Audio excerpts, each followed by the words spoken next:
"Get out. You are not invited," my son-in-law said at the moment I stepped toward the Christmas table he had just finished arranging. He stood there proudly chest out, staring at me like I was a stranger who had wandered in from the freezing street. What he seemed to forget was simple. This dining room was inside my house. I didn't argue. I didn't raise my voice. I simply set the roasting pan down and looked around the room for a moment. After 4 years of watching my daughter and her husband treat me like their personal bank account, I realized something that night. Christmas dinner was about to change in a way they never expected. I'm truly grateful you're here with me. Before the story continues, tell me in the comments where you're listening, from your city or country. I love seeing how far these stories travel. Also, please note that some elements have been slightly dramatized for storytelling and learning purposes.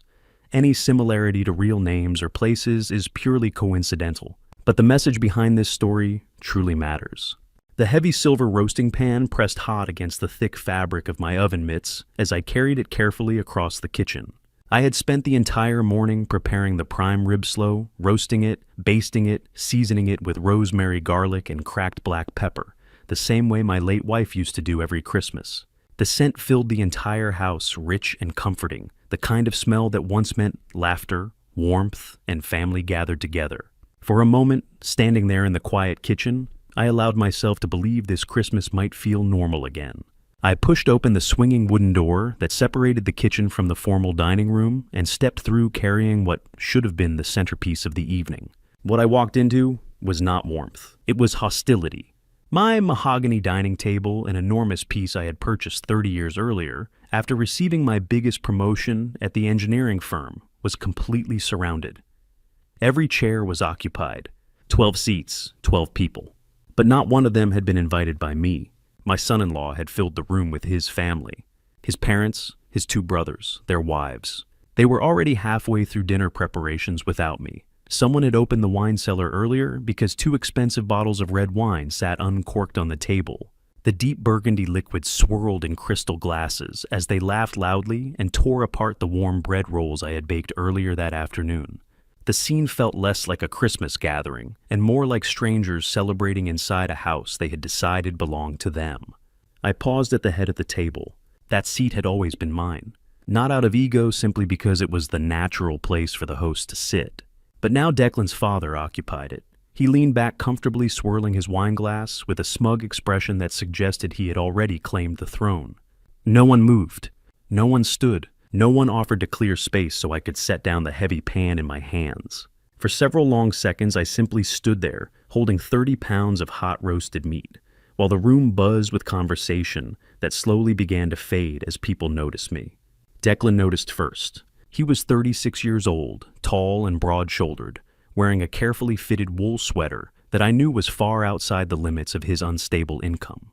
He pushed his chair back and stood slowly wiping his mouth with a linen napkin, as if I had interrupted something important. Then he stepped directly into my path. He didn't offer to help. He didn't say Merry Christmas. He didn't even glance at the pan I was carrying. Instead, he folded his arms across his chest and stared at me with open contempt. It was the kind of look a man gives someone he considers beneath him. He blocked the space between me and the table, forcing me to stop. Then he said the words that shattered any illusion that this was still my family. "Get out." His voice was calm, but loud enough for everyone at the table to hear.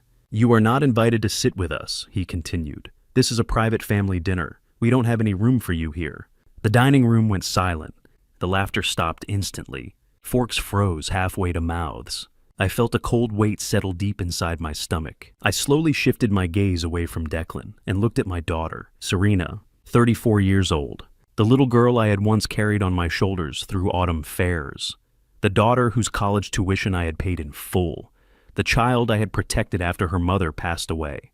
I waited. I waited for her to stand up. I waited for her to tell her husband to stop. I waited for her to say something, anything that acknowledged what had just happened. Serena did nothing. She kept her head lowered, staring at the intricate pattern on her porcelain dinner plate, as if it had suddenly become fascinating. Her hand trembled slightly as she lifted her wine glass and took a slow sip. She refused to look at me. Her silence spoke louder than any words could have. This wasn't hesitation. This wasn't shock. This was agreement. For 4 years, I had allowed Serena and Declan to live in my home, rent-free, so they could save money for their future. I covered the property taxes, I paid the utility bills, I bought the groceries and maintained the house. I carried the financial burden because I believed I was helping them build stability for my grandson Mason, 7 years old, bright, curious, and the only reason I had tolerated Declan for as long as I had. And now, on Christmas Day, I stood in my own dining room being treated like an unwanted guest. Declan stepped closer, closing the distance between us. He leaned forward slightly, using his height in a quiet attempt at intimidation. "I told you to get out, Thaddeus," he said with a sneer. His finger pointed toward the kitchen. "Go eat in there, or go down to the basement. We're trying to enjoy the holiday without your depressing mood ruining it." He expected me to explode. I could see it clearly in his expression. He wanted shouting, anger, a meltdown. If I reacted emotionally, he would use it. He would point at me in front of his parents and claim I was unstable, bitter, losing control in my old age. It would be exactly the narrative he wanted. But 40 years of civil engineering had trained my mind to do something very different in moments of stress. When pressure builds, you stop reacting emotionally. You analyze the system. You identify the weak points. You calculate. So I said nothing. I turned slightly and carefully placed the roasting pan onto the wooden buffet beside the dining table. I adjusted it so it sat perfectly centered on the surface. Then I removed my oven mitts and folded them neatly beside the pan. The room remained silent. Every person at that table watched me as if they were observing an experiment. They were waiting for the old man to break. I didn't. Instead, I turned my back on all of them and walked out of the dining room. My steps were steady, measured, controlled. The hallway stretched long and quiet in front of me. The walls were lined with framed photographs collected over decades. As I walked, I passed one of my wife, holding Serena as a newborn baby, wrapped in a hospital blanket. I passed another showing Serena smiling proudly in her graduation robe. Each photograph represented a memory built on love, sacrifice, and the hope. And with each step, I felt something inside me detach. The unconditional loyalty I had carried for my daughter all these years began to dissolve. She had made her choice. She had chosen her husband. She had chosen silence. I reached the end of the hallway where the large gray utility panel was mounted into the wall. As an engineer, I understood systems better than most people. Every structure relies on critical support. Remove the right piece and the entire system collapses. I opened the metal door of the utility panel. Inside were rows of neatly labeled switches controlling the electrical circuits of the house. Kitchen, living room, upstairs bedrooms, garage. I ignored them all. My eyes focused on the massive switch positioned at the top of the panel. The main breaker, 200 amps of power that fed electricity to every room in the house. I wrapped my hand around the thick plastic lever. For a brief second, I imagined the dining room behind me. The laughter, the arrogance, the certainty that they controlled the situation. Then I pulled the breaker down, hard. The heavy metallic clack echoed loudly in the small hallway. Instantly, the entire house was plunged into absolute impenetrable darkness. The joyful Christmas lights on the tree outside the window died. The warm chandelier above the dining table went black. The humming of the large refrigerator completely ceased. Less than 2 seconds later, the chaos erupted. The terrified screams of Declan's mother echoed from the dining room. I heard the sharp sound of a heavy crystal wine glass shattering against the hardwood floor. Declan started shouting my name in a panicked, angry voice, cursing loudly in the dark as he presumably bumped into the heavy mahogany table. I did not stay to listen to their pathetic complaints.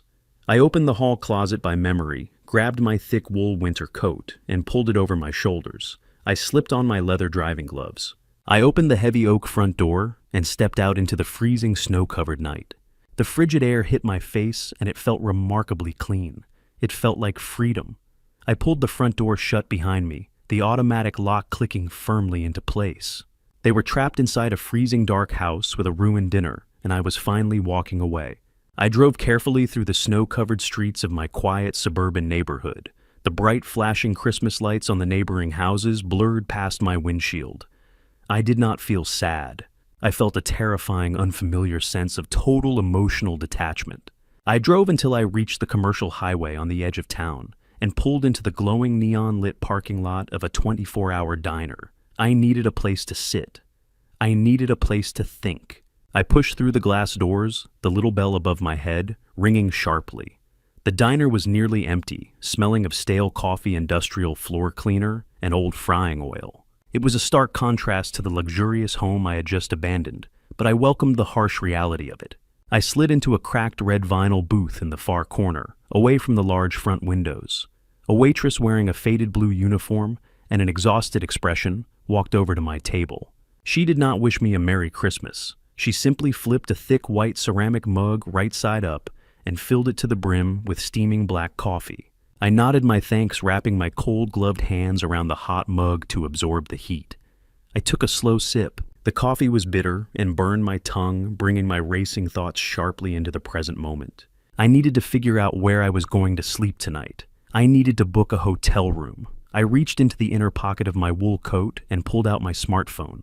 The screen illuminated my face with a cold blue light in the dim diner. I opened my secure banking application to check the balance of my checking account so I could reserve a decent room downtown.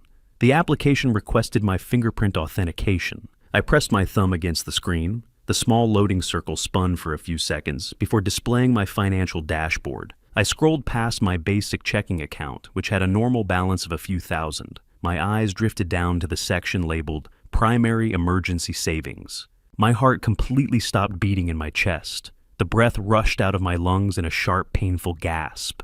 The number glowing on the screen made absolutely no sense. The emergency savings account should have contained exactly $80,000. It was a very specific number. That money was not just a generic rainy day fund. It was the exact amount of the life insurance payout I had received after my beautiful wife passed away from aggressive cancer 5 years ago. I had sworn a silent oath to her memory that I would never touch a single penny of that money for my own needs.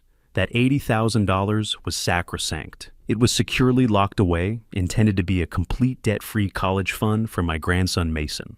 It was my wife's final gift to the future of our family. The screen in front of me displayed a current available balance of $0.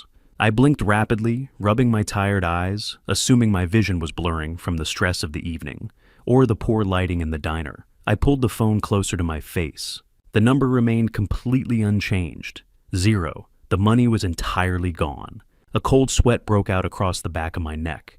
My engineering mind instantly rejected the concept of a computer error. Banks do not simply misplace $80,000. I quickly tapped the screen, forcing my trembling finger to open the detailed transaction history for the savings account. The history loaded immediately. There was only one recent transaction listed. Yesterday morning, at exactly 9:15 in the morning, a massive outgoing wire transfer had been initiated and successfully completed. The entire $80,000 had been moved in a single devastating sweep. I stared at the details of the transfer. The receiving party was not a recognizable bank or a standard investment firm. The money had been wired directly into the account of a commercial title and escrow company located 2 towns over. The heavy, suffocating weight of realization crashed down upon me right there in the lonely diner booth. The disgusting incident at the Christmas dinner table just an hour ago. Declan aggressively blocking my path. Declan yelling at me to get out of the room. Declan trying to humiliate me in front of his entire family while my daughter sat silently by. It was not just an act of spontaneous drunken cruelty. It was a meticulously calculated distraction. Declan had provoked a massive emotional fight, hoping I would be too distressed, too angry, or too heartbroken to look at my financial applications during the long holiday weekend.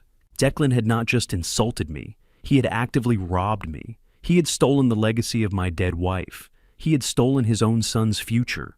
And he was currently using my money to fund some kind of massive real estate transaction behind my back. The Christmas eviction was just smoke and mirrors. The real war was happening in the shadows, and my son-in-law had just fired the opening shot. I sat perfectly still in the vinyl booth, staring at the 0 balance on my screen.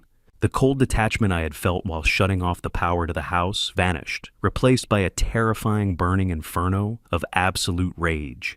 Declan thought he was dealing with a weak, tired old man who would simply cry and accept defeat. He had no idea that he had just awakened a monster. The game was no longer about a seat at a dining table. The game was about total, uncompromising destruction, and I was going to ensure that Declan Reed lost absolutely everything. The morning after Christmas was bitterly cold.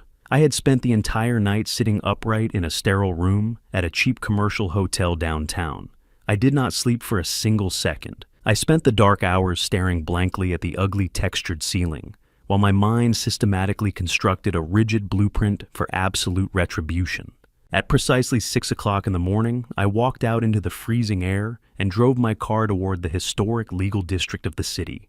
The streets were completely empty, covered in a thin, dirty layer of gray slush left over from the holiday snowstorm. The bright artificial holiday cheer that had suffocated me the night before at my own dining table was now entirely gone. I appreciated the bleakness of the morning. It perfectly matched the frozen, desolate landscape of my own heart. I pulled my car to the curb in front of an imposing 3-story brick building. I had helped design the structural retrofitting for this exact building 30 years ago. The polished brass plaque bolted to the heavy oak front door read, "Benjamin Foster and Associates." Ben had been my closest confidant and loyal friend for over 4 decades. We had stood beside each other through marriages, the births of our children, and the devastating funerals of our wives. But more importantly, for my current situation, Ben was recognized as one of the most ruthless, brilliant, and deeply feared real estate attorneys in the entire state. I knocked firmly on the thick glass panel of the front door. A moment later, the heavy deadbolt clicked loudly. Ben stood in the doorway wearing a thick gray wool sweater and holding a steaming ceramic mug of black coffee. He had opened his office on a federal holiday entirely because of the brief, deeply unsettling voicemail I had left him at 3 o'clock in the morning. He did not offer a cheerful holiday greeting. He took one look at my exhausted face, stepped aside silently, and motioned for me to come inside the building. The interior of Ben's office smelled heavily of aged paper-worn leather and strong, bitter coffee. We walked straight into his main conference room, a massive space lined from floor to ceiling with heavy, intimidating law books. I took off my heavy winter coat and sat down in a high-backed leather chair at the end of the long mahogany table. Ben sat directly across from me, placing his coffee mug down with a soft thud. He looked me directly in the eyes and instructed me to start from the very beginning. I did not waste his time with emotional complaints or tearful storytelling. I did not cry about my daughter's pathetic cowardice or the intense humiliation I suffered at the dinner table. I spoke with the precise, mechanical, and uncompromising detachment of a senior civil engineer reporting a catastrophic structural failure. I told him about checking my banking application in the diner. I told him about the $80,000 entirely missing from my emergency savings account. I explained clearly that this was not just spare cash. It was the life insurance payout from my late wife's sacred money, completely earmarked to guarantee a debt-free college education for my young grandson. I detailed the exact time, date, and routing numbers of the unauthorized wire transfer to the unknown escrow company. Ben listened carefully to every single word without interrupting me once. As I laid out the stark facts, I watched his physical posture completely transform. The relaxed, comfortable demeanor of an old friend completely vanished. His shoulders squared, his eyes hardened into cold steel, and his jaw set firmly. He was rapidly shifting into a state of absolute legal aggression. When I finally finished speaking, Ben remained perfectly silent for a long moment, tapping his index finger rhythmically against the polished wood of the conference table. He leaned forward and stated that major banking institutions do not authorize $80,000 wire transfers based on a simple phone call or a stolen digital password. He explained that there had to be a massive foundational legal mechanism already in place, something that allowed Declan to move that amount of wealth without triggering immediate federal fraud alerts. We needed to find the exact source of that legal authority. Ben stood up abruptly and walked over to his large executive desk situated at the far end of the room. He woke up his sophisticated dual-monitor computer system. I pulled my chair closer, sitting right beside him, as the bright screens illuminated his deeply focused face. The large office was dead silent except for the rapid, aggressive clicking of his keyboard. Ben bypassed the standard public internet gateways and logged directly into the highly secure, restricted digital portal for the county clerk and property records division. He typed in my full legal name, my social security number, and the exact street address of my property. He told me that we were looking for any official document filed under my name within the last 90 days. The database search engine spun for what felt like an agonizing eternity. My heart hammered heavily against my ribs, echoing in my ears. I watched the green progress bar inch slowly across the bottom of the screen. Finally, the system populated a dense list of official registered documents. Ben scanned through them quickly. Most of them were very old and completely harmless. He saw the original deed to my house from 30 years ago. He He saw the official mortgage payoff certificate I had proudly filed a decade ago. But at the very top of the list, automatically highlighted in bright yellow by the system, was a completely new entry. The filing date stamped on the document was exactly 14 days ago. It was a Monday.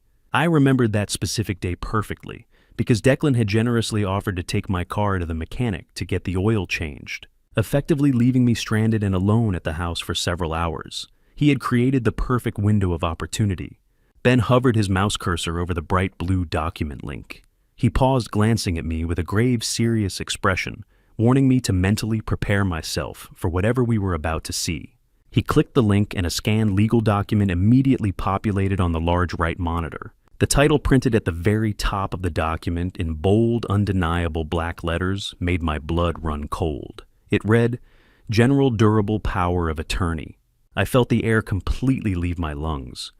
Ben quickly began scrolling through the 4 pages of dense, complicated legal text. He read the most dangerous clauses aloud, translating the heavy legal jargon into a terrifying, easy-to-understand reality. The document explicitly granted my son-in-law absolute, unrestricted, and total control over my entire personal estate. It gave him the unyielding legal authority to access all of my bank accounts, empty my secure safety deposit boxes, make critical medical decisions on my behalf, and effortlessly sell any real estate property I owned. According to this legally binding piece of paper, Declan was legally acting as my absolute proxy. To the banks, the local government, and the entire financial system, Declan and I were exactly the same person. I stared at the glowing screen in pure, unadulterated disbelief. Ben scrolled down to the final page of the document, where the authorizing signatures were located. There, sitting perfectly on the designated dotted line, was my signature. It was an absolutely flawless, terrifying replication of my unique handwriting. Every single loop, every slant, and every specific pressure point was perfectly imitated. Declan had clearly sat in his room and practiced it hundreds of times until he mastered it. But there was one fatal, damning flaw that proved the document was a complete forgery. Directly underneath the fake signature was a small circular date stamp and the official signature of a public notary. Ben leaned much closer to the monitor, his eyes narrowing dangerously as he inspected the notary's seal. He recognized the name immediately. The notary was a corrupt individual who operated out of a shady, failing used car dealership on the south side of town. Someone Ben had previously investigated for facilitating fraudulent real estate closings. Declan had not just forged my name on a piece of paper. He had hired a corrupt state official to illegally validate the document, making it appear entirely legitimate and bulletproof to the banking system. This was not a sudden crime of opportunity or a moment of weakness. This was a highly sophisticated, meticulously planned financial assassination. Declan had been laying the groundwork for this massive theft for weeks, smiling at me across the breakfast table while actively plotting to strip away everything I had worked for my entire life. The missing $80,000 was only the beginning of his plan. With this powerful document in his possession, Declan had the absolute authority to sell my house right out from under me without my knowledge. Ben slowly turned his large leather chair to face me, his face completely devoid of any softness or emotion. He looked me in the eyes and stated clearly that we were no longer dealing with an arrogant, entitled son-in-law. We were dealing with a highly dangerous, calculating criminal who currently held the keys to my entire existence. Ben did not stop moving after discovering the forged document. The revelation of the fake power of attorney hung heavily in the air of the quiet office, but there was absolutely no time to sit and process the emotional shock. As a civil engineer, I was trained to analyze the structural integrity of a building after a critical failure. Ben was doing the exact same thing with my life. He immediately opened a new tab on his computer browser. He began to trace the exact routing number of the escrow company that had received my stolen $80,000.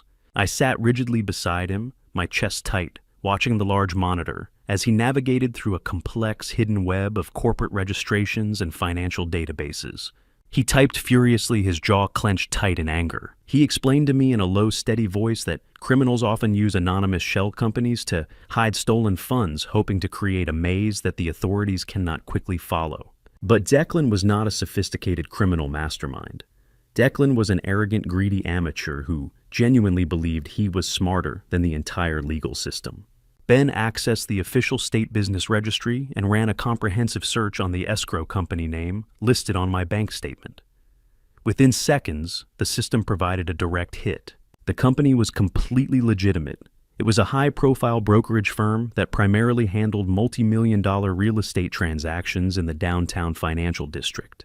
Ben then logged into a highly secure specialized real estate database that senior lawyers use to track pending property transfers before they are made available to the general public. He meticulously cross-referenced the escrow company with the legally registered name of my son-in-law. I watched closely as a long list of commercial properties and residential estates flashed rapidly across the screen. Ben filtered the search results by pending transactions scheduled for this current month. The system paused for a brief agonizing moment, calculating the vast amount of data. Then a single highly detailed property listing appeared on the right monitor. Ben leaned back in his heavy leather chair, rubbing his chin thoughtfully. He pointed a steady finger at the screen and told me that we had just found exactly where my grandson's stolen college fund had gone. I leaned forward and looked at the vivid, high-definition photographs dominating the top half of the screen. It was a massive, incredibly modern luxury condominium located in the most expensive exclusive skyscraper in the downtown commercial district. The pictures showed massive floor-to-ceiling glass windows, a private wraparound balcony overlooking the entire city skyline, a pristine white marble kitchen, and custom hardwood floors. It was the exact kind of opulent property that thaddeustionnaires and elite corporate executives purchased to show off their immense wealth. I carefully read the listing price printed in bold black numbers at the top of the webpage. It was $1.2 million. My analytical mind struggled to comprehend the basic mathematics of what I was seeing. Declan was a mid-level marketing manager. He drove a leased car. He complained constantly about the cost of groceries. He could barely afford to pay his own basic credit card bills without constantly asking my daughter to beg me for a temporary loan. He had absolutely no financial capacity to purchase $1 million property, nor would any legitimate bank ever approve him for a mortgage of that massive size.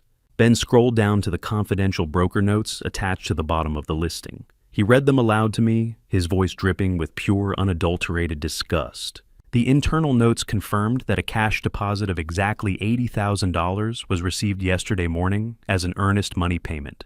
This payment was made specifically to secure the condominium and immediately take it off the public market.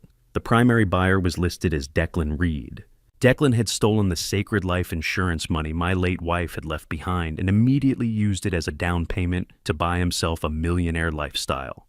But an $80,000 deposit was only a tiny fraction of the total purchase price.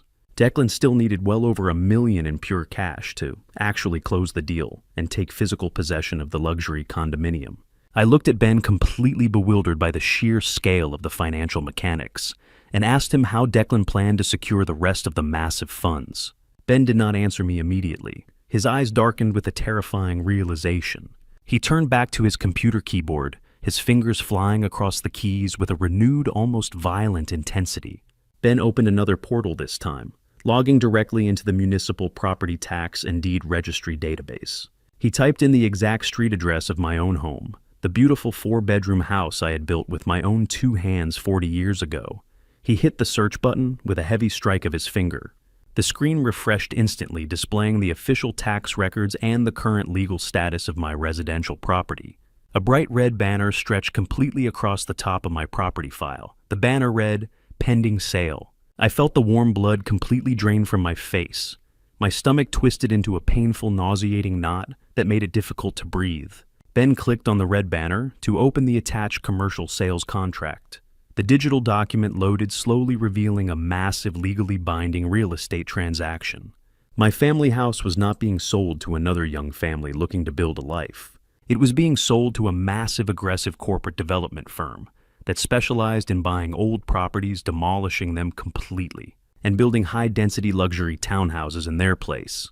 I stared in absolute paralyzing horror at the purchase price listed on the second page of the contract, $800,000. The corporate buyer was paying entirely in liquid cash to expedite the process, and the person listed as the authorized seller, utilizing the forged power of attorney to completely bypass my knowledge and legal consent, was Declan. He had literally sold my family home. Now, he had sold the sacred place where my wife and I had raised our only daughter. He had sold the living room, where we celebrated countless birthdays, the backyard, where I taught my grandson how to throw a baseball, the very walls that held every single precious memory of my entire adult life. He had sold it all to a soulless, faceless corporation to be mercilessly bulldozed into the dirt. The sickening puzzle pieces finally snapped together in my mind, creating a picture of pure evil. Declan was using the $800,000 cash payout from the sale of my house to fund the remaining balance of his luxury downtown condominium. He planned to render me completely homeless, steal my entire net worth, and live like a king in a glass tower using my money. The sheer magnitude of his betrayal was almost impossible to process.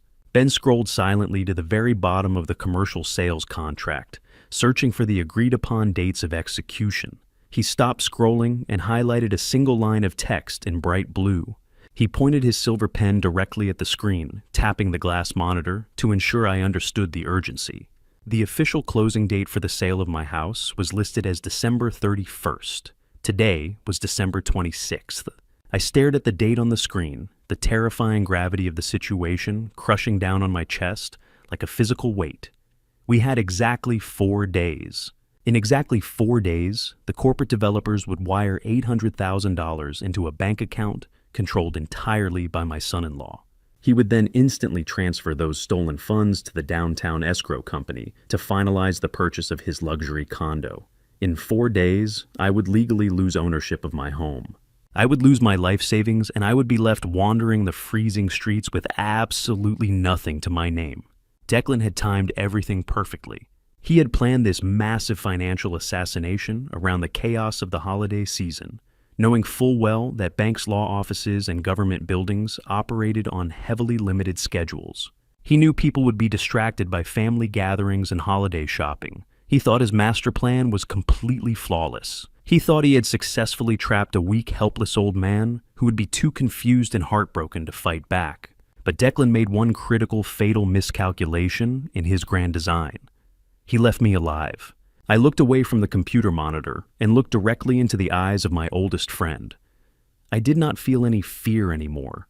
The initial shock and the deep emotional pain had completely burned away, leaving behind nothing but a cold, absolute, and unyielding resolve. I told Ben that we had 4 days to build a trap that Declan could never escape.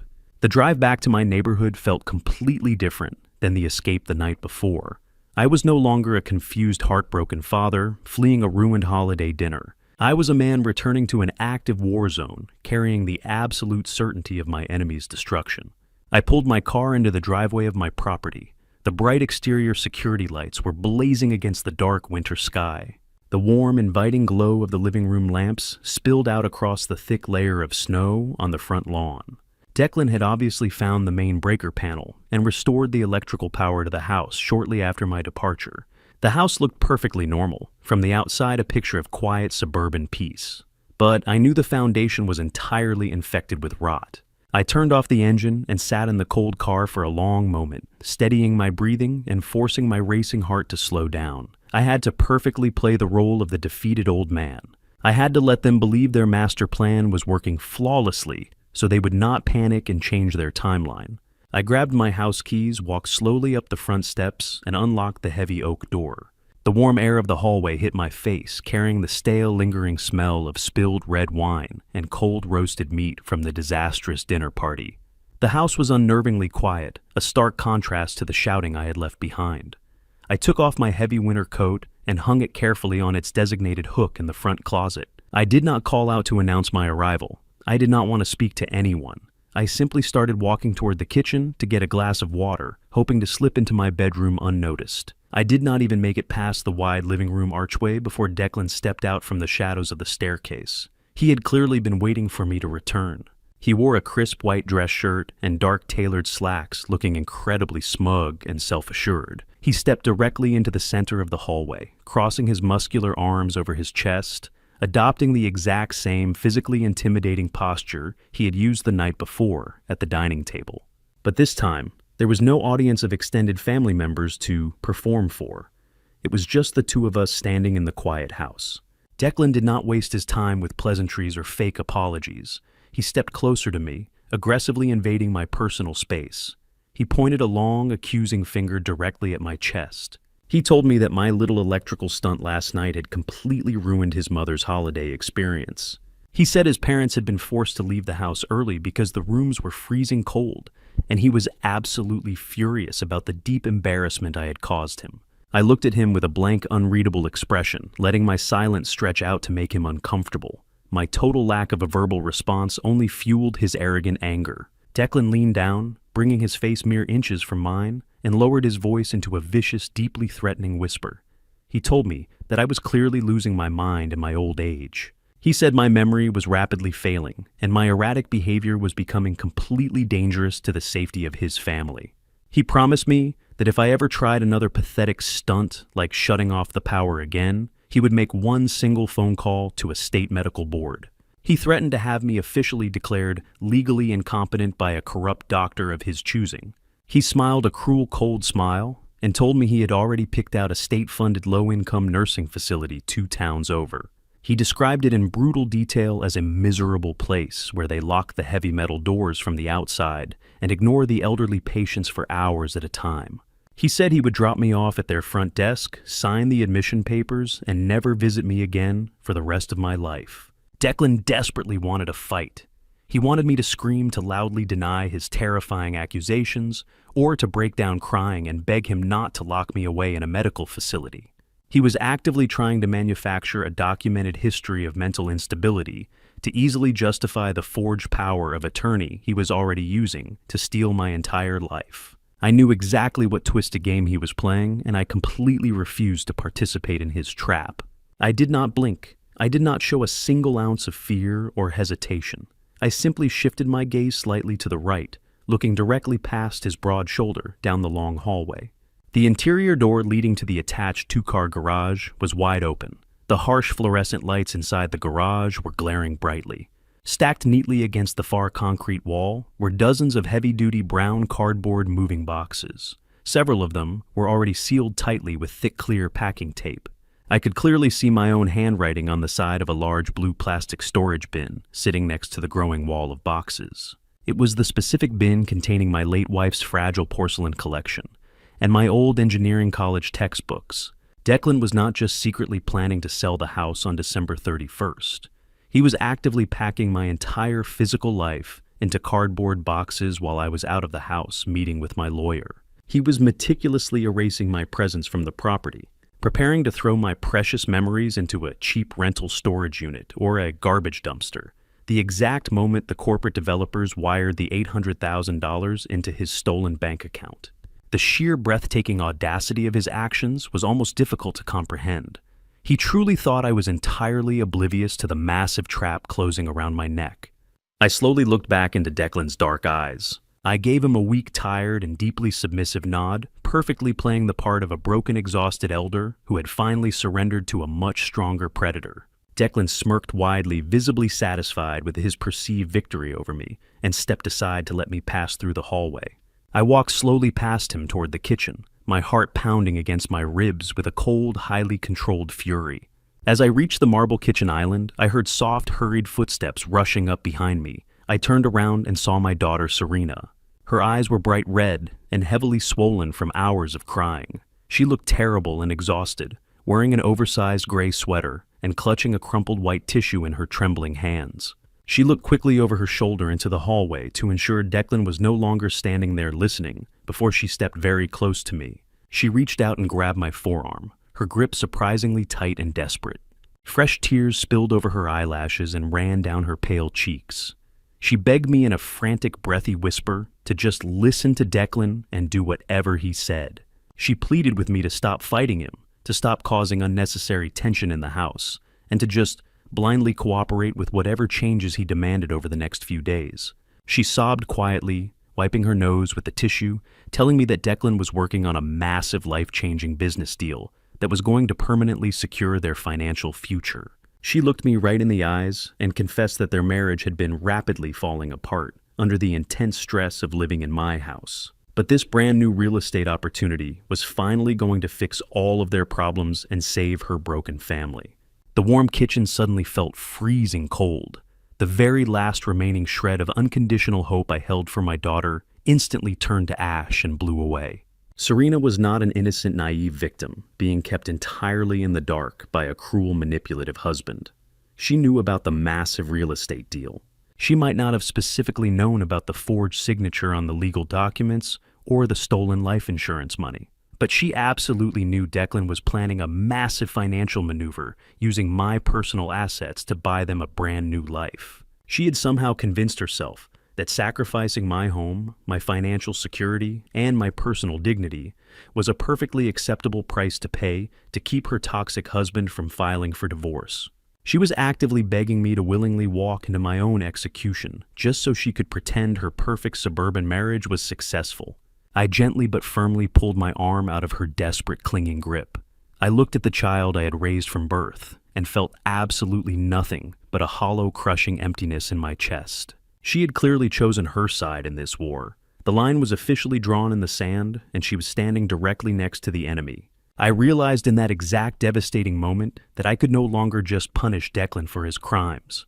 If I was going to truly protect my innocent grandson and secure what remained of my legacy, I had to completely destroy them both. I did not sleep for a second night in a row. At the exact moment, the pale freezing sun began to rise over the quiet snow-covered city. The next morning, I was already sitting in the heavy leather guest chair inside Ben's private law office. I had called his personal cell phone during my short drive over from the house and recounted every single terrifying detail of the confrontation in the dark hallway. I told him about the massive stack of heavy brown cardboard moving boxes sitting in my own garage. I described the specific blue plastic storage bin that held my late wife's fragile porcelain collection, a collection Declan was carelessly preparing to throw away. Most painfully, I told him about the pathetic, desperate tears of my own daughter, as she actively begged me to simply surrender my entire life and my personal dignity to her husband. I told him how Serena had chosen to protect her failing marriage over my safety. Ben was absolutely furious when I finished the story. His face was flushed with a deep, angry red that contrasted sharply with his gray hair. He paced violently back and forth across the entire length of his large office, his expensive leather dress shoes squeaking sharply against the polished hardwood floor. He was no longer acting like a calm, collected, and professional real estate attorney. He was acting like a fiercely protective brother, preparing for a vicious physical fight. He abruptly stopped pacing, walked over to his large mahogany desk, and slammed both of his hands down flat against the smooth wood. He looked me right in the eyes and declared in a booming voice that we were going to the local police precinct right this very second. He stated loudly that he personally knew the commanding officer of the financial crimes unit, a man he had worked with for over 20 years, and that we could have Declan arrested for forgery and elder abuse before the local banks even opened their doors for the day. Ben aggressively grabbed his heavy winter coat from the brass coat rack in the corner and ordered me to get up from the chair. He wanted to instantly freeze the downtown escrow account, completely cancel the pending commercial sale of my house, and throw Declan into a cold concrete holding cell immediately. He firmly believed that deploying swift, overwhelming, and immediate legal force was the only acceptable way to protect me from the massive financial threat hanging over my head. I did not move a single muscle. I remained sitting perfectly still in the leather chair, my hands resting calmly and quietly on my lap. I looked up at my oldest, dearest friend and softly told him to put his coat away and sit back down. Ben stared at me in absolute shock, holding his thick winter coat, suspended in midair, completely unable to comprehend why a victim of massive fraud was openly refusing to go to the police. I took a slow, deep breath to steady my racing heart and carefully explained the fatal, catastrophic flaw in his aggressive plan. I spoke with the cold, calculated, and entirely detached precision of a senior civil engineer diagnosing a hidden structural weakness in a massive concrete bridge. I explained that if we went to the local police detectives right now, Declan would absolutely not face the total, uncompromising destruction he rightfully deserved. He was a wealthy-looking, smooth-talking, and highly manipulative young man with absolutely no prior criminal record. The moment the police knocked on his door, he would immediately hire a slick defense attorney and confidently claim that the entire situation was simply a massive, unfortunate family misunderstanding. He would boldly lie to the investigators and say that I had willingly and knowingly signed the power of attorney several months ago and simply forgot about it because of my rapidly advancing age. The most sickening part of the reality was that my own daughter, Serena, would likely stand up in a public courtroom and falsely testify under oath that I was suffering from severe memory loss and dementia, validating the exact threat Declan had whispered to me in the hallway. The local county prosecutor would look at the incredibly messy emotional family dynamic and likely offer Declan a very generous quiet plea deal to avoid a lengthy public trial. Declan would ultimately get a pathetic slap on the wrist. He would receive a few short years of basic probation, complete some minor community service at a local charity, and he would walk completely free. He would remain comfortably married to my daughter. He would stay living in my house, and he would simply wait in the shadows until he found another more secure way to steal my money. I looked Ben directly in the eyes and told him that I absolutely refused to let this parasite escape with a minor inconvenience. I did not want to simply stop the corporate sale of my house. I wanted Declan to confidently walk right into a massive, inescapable federal trap from which he could never ever recover. I wanted him to commit an irreversible, massive financial crime that carried a mandatory lengthy prison sentence. I explained my master plan. If we intentionally let him finalize the commercial sale on December 31st, the exact moment he authorized the electronic transfer of $800, 000, across state banking lines using a completely forged document, the crime automatically escalated from local county forgery to massive federal wire fraud. I did not want local police officers knocking on his door. I wanted the Federal Bureau of Investigation heavily involved. I wanted him facing a mandatory decade behind thick concrete walls, completely stripped of his arrogant pride and his stolen wealth. Ben slowly lowered his heavy winter coat, the anger draining from his face. He stared at me in total silence for a very long time, his eyes wide with a complex mixture of profound shock, slight fear, and deep undeniable respect. He slowly walked back around his large mahogany desk and sat down heavily in his leather executive chair. The protective, angry friend completely vanished from his posture, and the ruthless, brilliant, and highly calculating attorney returned to the surface. He nodded his head in silent, complete agreement. He understood exactly what kind of machine I was building. We were no longer simply playing defense to protect my retirement assets. We were meticulously engineering a flawless, devastating financial execution.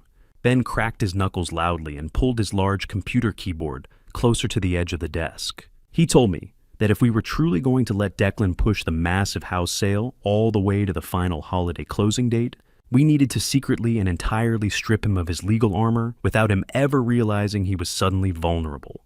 Ben opened a blank, highly secured legal document template on his right computer monitor. He began to rapidly type, drafting the ultimate silent weapon of our retaliation. It was an official, legally binding revocation of power of attorney. This single piece of paper was perfectly designed to be a lethal, invisible countermeasure. Ben carefully explained the complex legal mechanics as his fingers flew aggressively across the mechanical keyboard.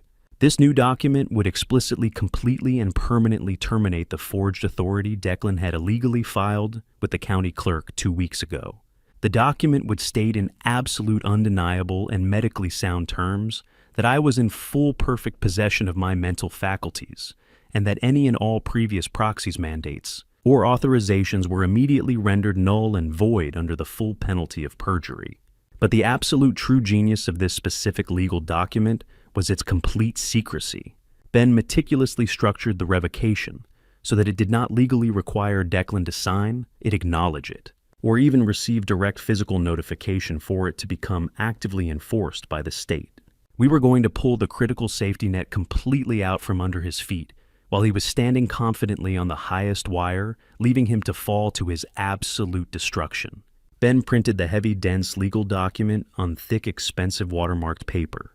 He placed the 4 pages carefully on the wooden desk directly in front of me and handed me his favorite heavy silver fountain pen. I read every single printed word with an immense, satisfying sense of impending justice. I pressed the cold tip of the silver pen to the paper and signed my full legal name on the dotted line. My signature was sharp, steady, and completely authentic, a beautiful and stark contrast to the pathetic, shaky forgery Declan had submitted to the county. Ben immediately took the document from my hands, pressed his heavy official steel notary seal deep into the bottom corner of the page, and signed his own name with a flourish as the legally binding witness, The document was now fully armed and incredibly dangerous. Ben did not simply put the pages in an envelope and mail the revocation, waiting for the slow, incompetent government bureaucracy to eventually process it. He bypassed the public system entirely. He accessed the direct, expedited, and highly secure digital filing portal reserved strictly for senior state attorneys and judges. He uploaded the high-resolution digital scans of the newly signed revocation directly into the Central State Registry database. We both sat in tense silence and watched the bright green progress bar move slowly across the computer screen. A loud, sharp electronic beep suddenly echoed from the computer speakers. The state system generated a bright red 12-digit confirmation number. The document was officially legally recorded and permanently bound to my public financial record. The trap was perfectly set and completely hidden. The forged power of attorney that Declan deeply believed gave him absolute, unquestionable control over my entire life and my property was now completely worthless. It was nothing more than a dead, empty piece of paper floating in the system. But because we filed the revocation directly with the secure state registry, Declan would receive absolutely no warning or notification. He would confidently walk right into the downtown title company on New Year's Eve, wearing his expensive suit, completely believing he held the absolute power of a king. He would be totally unaware that he was legally nothing more than a common, desperate criminal committing a massive federal offense on high-definition security cameras. I leaned back in the comfortable leather chair, feeling a dark cold. An entirely unfamiliar smile touched the corners of my mouth. The board was perfectly set. The pieces were moving exactly where I wanted them to go.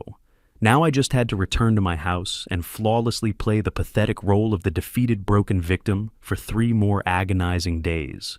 I drove back to my house with the absolute certainty of a man who had just secretly rigged a massive concrete bridge to collapse. I pulled into the driveway, parked my car in the garage next to the towering stacks of cardboard moving boxes, and walked through the interior door with my shoulders intentionally slumped forward.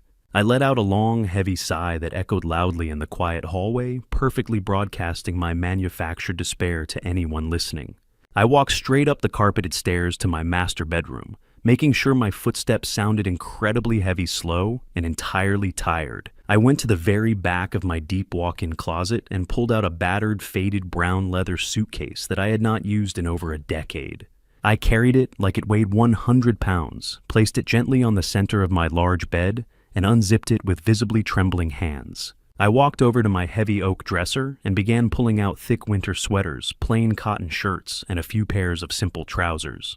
I folded them slowly, deliberately, acting like a man whose entire spirit and will to live had been completely crushed into fine dust. I made absolutely sure the bedroom door remained wide open to the hallway. I needed a captive audience for this pathetic performance. I needed my son-in-law to walk past that door and see with his own 2 eyes that his cruel threats from the night before had successfully broken my resistance. I packed a small, worn leather toiletry bag with my shaving kit, my toothbrush, and my daily blood pressure medication. Every single slow, agonizing physical movement was a carefully calculated lie. Inside my mind, I felt incredibly sharp, highly energized, and completely dangerous. But on the outside, I was perfectly portraying a sad, confused 66-year-old man, preparing to be discarded by his own family like a bag of worthless garbage. It did not take very long for the predator to smell the blood in the water.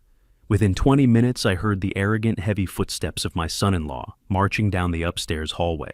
Declan stopped directly in the open doorway of my bedroom. I did not look up from my task. I kept my eyes focused downward on the faded brown suitcase, slowly and methodically, smoothing out the wrinkles in a gray wool sweater. I heard the sharp, distinct clinking of ice cubes against heavy crystal. Declan was casually drinking a large glass of my most expensive aged single malt scotch, openly celebrating his twisted victory in the middle of the afternoon. He leaned comfortably against the wooden doorframe, took a slow, highly exaggerated sip of the stolen liquor, and let out a dark, mocking chuckle. He told me that he was genuinely glad to see I had finally decided to be reasonable and accept the harsh reality of my situation. He stated that my decision to start packing early was very mature, completely ignoring the horrifying fact that he was forcing me out of my own home under the threat of being locked in a secure medical ward. He took another long drink of the expensive scotch and arrogantly suggested that I should only pack my absolute basic necessities. He reminded me with a cruel cold smile playing on his lips that the low-income state facility he had selected for me had extremely limited closet space. He actually had the sheer, breathtaking audacity to tell me that I would not need my nice tailored suits or my expensive leather dress shoes anymore, because my brand new life would consist entirely of sitting in a plastic chair staring at a blank television screen all day. I forced my hands to shake slightly as I placed another folded shirt into the suitcase. I softly told him that I understood perfectly. I kept my voice weak, entirely devoid of any anger, resentment, or resistance. Declan smiled a wide, deeply predatory smile, completely intoxicated by his absolute perceived power over my entire existence. Suddenly, the sharp melodic ringing of the front doorbell echoed loudly through the large house. Declan immediately straightened his posture, his smug smile shifting rapidly into a look of serious, aggressive business confidence. He quickly swallowed the rest of the expensive scotch, placed the empty crystal glass carelessly on my antique hallway console table, and practically ran down the stairs to open the door. I completely stopped pretending to pack the suitcase. I walked silently out of my bedroom and stood quietly in the dark shadows at the very top of the wooden staircase, looking directly down into the brightly lit front foyer. Declan swung the heavy oak front door open to reveal three men dressed in sharp, meticulously tailored business suits and thick black wool overcoats. They were the corporate real estate developers. They did not look like men who cared about precious family memories or beautiful suburban architecture. They looked like cold, highly efficient financial predators looking for their next profitable meal. Declan greeted them with excessive, almost embarrassing enthusiasm, shaking their hands vigorously and welcoming them into the house as if he had personally built the foundation with his own two hands. He loudly invited them to take a final comprehensive walkthrough of the entire property before the fast-approaching holiday closing date. The lead developer, a tall man with sleek silver hair and a completely humorless expression, stepped inside the foyer and immediately began pointing at the interior walls. He did not admire the custom woodwork or the expensive imported light fixtures I had installed for my late wife. He turned to his younger associates and started casually discussing which structural load-bearing walls needed to be completely demolished first. He talked loudly about tearing up the massive ancient oak trees in the front yard to make room for a paved concrete parking lot for the new construction. They were actively mercilessly dissecting my beloved family home right in front of my eyes, treating my entire life's work like nothing more than an annoying physical obstacle standing in the way of their new luxury high-density townhouse project. I stood perfectly still in the shadows of the upper hallway, carefully controlling my breathing, watching the disgusting display of unchecked corporate greed happening in my own living room. Declan walked closely beside the lead developer, eagerly answering all of their structural questions and nodding his head repeatedly like an obedient, desperate dog. After 20 agonizing minutes of aggressively measuring the downstairs rooms, tapping on the drywall, and taking bright digital photographs of the property, the group returned to the main foyer right at the bottom of the stairs. The lead developer pulled a thick black leather portfolio from his expensive briefcase. He looked directly at Declan and stated in a loud, highly commanding voice that the physical property inspections were fully complete and entirely satisfactory to their corporate board. He confirmed that their legal purchasing department had successfully reviewed all the necessary documents Declan had provided earlier that week. The developer was completely unaware that the power of attorney they were heavily relying on to execute this massive transaction was now entirely legally void and worthless. The silver-haired developer extended his right hand toward my son-in-law. He stated clearly, articulating every single word, that the total agreed purchase price of $800,000 in liquid cash would be electronically wired directly into Declan's specified escrow account at exactly 9 o'clock in the morning on December 31st. Declan eagerly reached out and grabbed the man's hand, shaking it firmly with both of his own. Declan smiled so widely I thought his jaw would physically break. He thanked the developer profusely, practically vibrating with greedy, uncontrollable anticipation. He had just verbally confirmed the exact time, the exact date, and the exact financial mechanism of his own absolute destruction. I watched the three developers turn around, walk out the front door, and drive away down the street in their expensive black luxury vehicles. Declan locked the heavy deadbolt behind them, spun around to face the empty hallway, and aggressively pumped his fist in the air, silently celebrating his massive stolen holiday payday. He truly thought he had just successfully stolen $800,000 and permanently secured his brand new life in a downtown $1 million luxury penthouse. He had absolutely no idea that he had just forcefully shaken hands on a massive federal wire fraud charge that carried a mandatory decade in a concrete prison cell. I quietly turned around and walked back into my master bedroom. I looked down at the pathetic brown suitcase sitting on my mattress. I did not need to fold another shirt or pack another bag. The carefully crafted illusion of my complete surrender was absolutely flawless.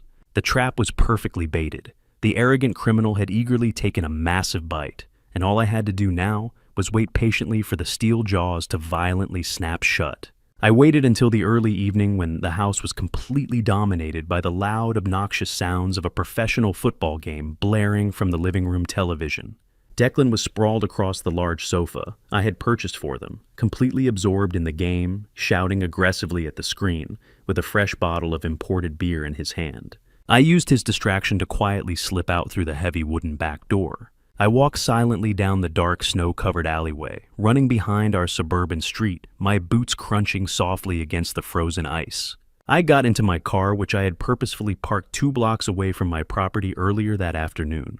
I could not risk Declan looking out the window, seeing my vehicle leaving the driveway, and getting suspicious about my movements during my supposed period of quiet surrender. 48 hours earlier, right after Ben and I had discovered the $1 million luxury condominium listing on his office computer, I had gone to a completely separate local bank where I maintained a small private checking account. I had withdrawn several thousand in untraceable cash. I used that money to immediately hire a highly recommended and incredibly discreet private investigator. I needed to know exactly what Declan was doing at that massive downtown property. I drove slowly through the freezing city streets, carefully navigating toward a dimly lit and entirely empty concrete parking garage located on the far east side of the commercial financial district. The air inside the structure was freezing cold, and the thick concrete walls echoed with the low, distant hum of city traffic. A dark gray sedan was parked in the very back corner of the second level, completely hidden from the main street view. I pulled up slowly and parked my car directly next to it, keeping my headlights turned off. A tall man wearing a dark wool peacoat stepped out of the sedan and quickly slid into the passenger seat of my car. His name was Lawrence. He was a retired state police detective who now made a very lucrative and quiet living, exposing the dark and heavily guarded secrets of wealthy corporate executives. He did not waste any time with polite introductions or warm holiday greetings. He carried a thick, heavy manila envelope in his dark, leather-gloved hands. He reached up and turned on the small overhead dome light in my car, illuminating the tight, freezing space with a harsh, unforgiving yellow glow. He looked at me with a deeply sympathetic and heavy expression, a specific look that instantly made my stomach drop into my shoes. He told me that he had been maintaining uninterrupted physical surveillance on my son-in-law and the downtown luxury condominium building for the past 2 full days. He took a slow breath and warned me to mentally brace myself before he opened the package. Before I reveal what was inside that envelope, comment the number 7 below, so I know you're still here with me in this story. Your support means more than you think. And just a quick note, parts of the next section include dramatized elements created for storytelling and reflection. If that's not something you enjoy, feel free to stop watching here. Lawrence slowly unwound the red string sealing the manila envelope and pulled out a thick stack of glossy, high-resolution surveillance photographs. He laid the first few pictures out across the center console of my car, smoothing them down with his gloved hand. The images were incredibly clear, taken with a highly sophisticated telephoto lens. The first photograph showed the massive towering glass front doors of the luxury condominium building. Declan was standing perfectly in the center of the frame, wearing his expensive tailored winter coat. He looked incredibly happy, flashing his bright, arrogant, and highly confident smile. I stared at the image, my mind desperately trying to make sense of the situation.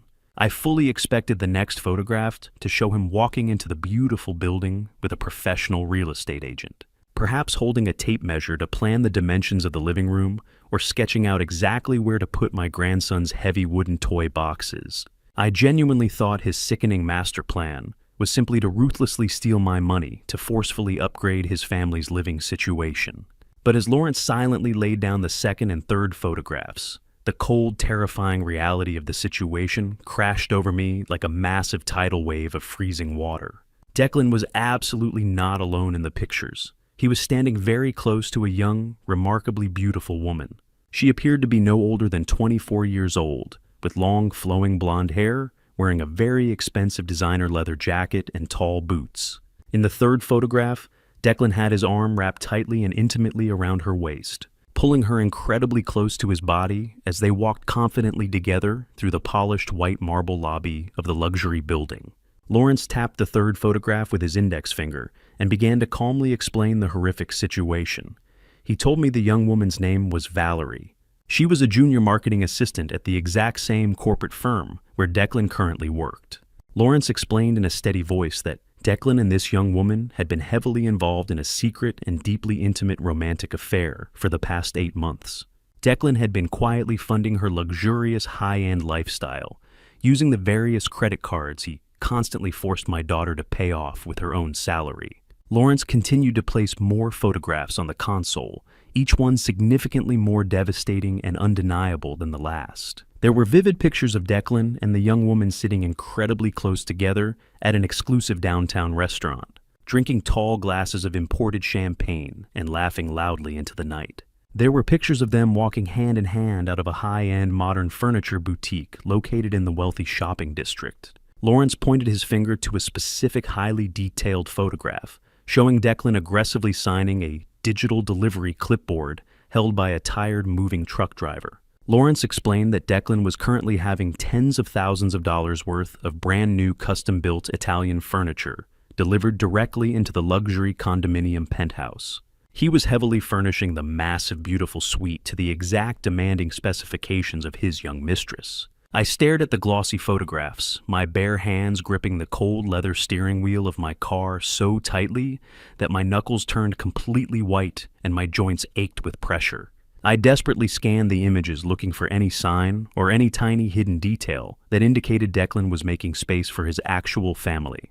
I looked at Lawrence and asked him, my voice barely a rough whisper, if there was any evidence of a child's bedroom being prepared, or any indication that my daughter Serena was ever brought to the property to see it. Lawrence shook his head slowly, his eyes filled with quiet pity.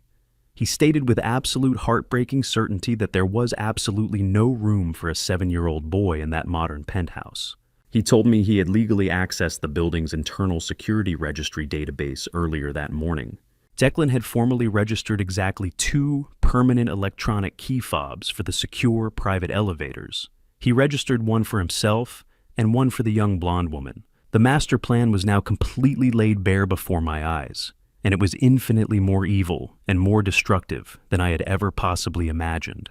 Declan was absolutely not planning to sell my house and move his wife and child into a bigger, better home. He was planning to steal the massive $800,000 cash payout from the corporate developers, successfully finalize the purchase of the luxury condo entirely for himself and his mistress, and completely vanish into the city. The sheer meticulously calculated cruelty of his grand design was almost impossible for my engineering mind to fully comprehend. Declan fully intended to let the ruthless corporate developers bulldoze my beloved family home into the dirt, intentionally leaving me completely homeless and totally destitute in the freezing winter. But he also fully intended to completely abandon his own loyal wife and his innocent young son without a single penny to their names. Serena had been standing right in front of me in my warm kitchen just yesterday, sobbing heavily and begging me to blindly cooperate with Declan because she genuinely believed this massive real estate deal was going to permanently save their failing marriage. She was completely blind to the terrifying fact that her husband was actively using her as a disposable human shield while he meticulously built his luxurious escape pod. He was going to leave her standing completely alone in the snow on New Year's Day, with absolutely nothing but a shattered heart and a mountain of unpaid debt. I felt a deep, powerful, and entirely consuming surge of pure adrenaline flood my veins, entirely replacing the cold shock with a burning, unyielding fury. I carefully gathered the large stack of glossy photographs, placed them gently back inside the heavy manila envelope, and securely wrapped the red string around the paper clasp. I reached into my coat pocket, handed Lawrence the remaining balance of his payment in thick cash bills, and thanked him sincerely for his incredible vital work. He simply nodded, his head stepped out of my car, and disappeared completely into the dark shadows of the concrete parking garage. I sat entirely alone in the quiet vehicle for a long time, resting my hand heavily on the thick manila envelope sitting on the passenger seat. I now held the absolute ultimate weapon. These photographs were the lethal, undeniable ammunition I needed to completely destroy the pathetic illusion of Declan's perfect marriage and absolutely crush his arrogant spirit right in front of my daughter. The evidence was irrefutable, but my mind quickly reminded me of the critical and incredibly dangerous reality of premature detonation. If I drove back to the house right now, kicked open the front door, and violently threw these glossy pictures onto the living room coffee table, the massive emotional explosion would instantly derail the entire legal operation. Declan would completely panic. He would immediately cancel the commercial house sale. He would completely hide my stolen $80,000 in untraceable offshore accounts. And he would entirely avoid committing the massive federal wire fraud that specifically carried the mandatory decade in a concrete prison cell. I had to maintain my absolute agonizing silence. I had to drive back to my house, walk through the front door, look directly into the eyes of the arrogant monster who was actively planning to destroy my entire family, and say absolutely nothing to betray my knowledge. I had to hold this devastating weapon tightly against my chest and time the explosion perfectly. I had to ensure that the federal agents, the bank managers, and my entirely shattered daughter all witnessed his complete, inescapable destruction at the exact same terrifying moment on the morning of December 31st. The morning of December 31st broke with a bitter freezing wind that rattled the bedroom windows of my home. I woke up long before the sun even attempted to pierce through the heavy gray winter clouds. Today was the day. The final hours of the year were ticking away, and the massive federal trap I had spent the last 4 days meticulously building was finally armed and ready to be triggered. I lay perfectly still in my bed for a few moments, listening to the familiar sounds of my house waking up for what I knew would be the very last time under these terrifying conditions. Down the hall, I heard the heavy, aggressive footsteps of my son-in-law, moving quickly between his bedroom and the master bathroom. Declan was not moving like a man who was simply going to a standard holiday business meeting. He was moving with the frantic, highly energized pace of a man who firmly believed he was about to conquer the entire world. I slowly got out of bed, put on my simple wool sweater and corduroy trousers, and walked down the stairs to the kitchen to brew a pot of black coffee. I sat quietly at the marble island, waiting for the performance to begin. 10 minutes later, Declan walked into the kitchen, and the sheer arrogance radiating from his body was genuinely suffocating. He was dressed in a brand new, incredibly expensive dark navy bespoke suit that fit his shoulders perfectly. He wore a crisp white silk shirt, a silver silk tie, and a pair of highly polished black leather shoes that clicked sharply against the kitchen floor tiles. He looked exactly like a millionaire corporate executive stepping out of the pages of a luxury magazine. He had obviously purchased this entire outfit entirely on credit, arrogantly anticipating the massive $800, 000 cash wire transfer that was scheduled to hit his stolen escrow account in just a few short hours. He walked straight past me, without offering a simple good morning, opened the refrigerator, and grabbed a bottle of expensive imported sparkling water. He leaned against the counter, crossed his ankles, and looked down at me with an expression of absolute unadulterated contempt. He truly believed he was the undisputed king of my castle, standing triumphantly over the broken, pathetic ruins of my long life. Declan took a slow sip of his sparkling water and checked the heavy gold watch on his left wrist. He looked at me with a cold smile, entirely devoid of empathy. He told me to make absolutely sure all of my pathetic brown cardboard boxes were securely taped and stacked by the front door before he returned home this afternoon. He spoke to me slowly and loudly, using the exact same condescending tone a frustrated teacher would use to scold a very slow, disobedient child. He proudly announced that he had personally finalized all the necessary intake paperwork for my permanent relocation. He stated that a cheap medical transport van was scheduled to arrive at my driveway at exactly noon tomorrow, right on New Year's Day. He described the van in vicious detail, telling me it was the kind they used to haul away indigent patients who had absolutely no family left to care for them. He wanted me to fully understand the absolute bleakness of my immediate future. He ordered me to be sitting quietly on the front porch with my single brown suitcase when the van pulled up, strictly forbidding me from making a dramatic emotional scene in front of the neighbors. He warned me that if I caused any trouble or refused to get inside the transport vehicle, he would completely cut off my access to my grandson Mason forever. He used the child I loved more than anything in the world as a final cruel weapon to ensure my total obedience. I sat at the kitchen island staring down into the dark reflection of my black coffee. I did not raise my voice. I did not argue. I simply gave him a slow, highly defeated nod of my head. My silent submission was exactly the fuel his massive ego desperately required. He chuckled darkly, placed the empty water bottle on the counter, and turned his back on me to grab his leather briefcase from the hallway table. At that exact moment, my daughter Serena walked into the kitchen. She was wearing a thick pink fleece robe, her hair tied up in a messy morning bun.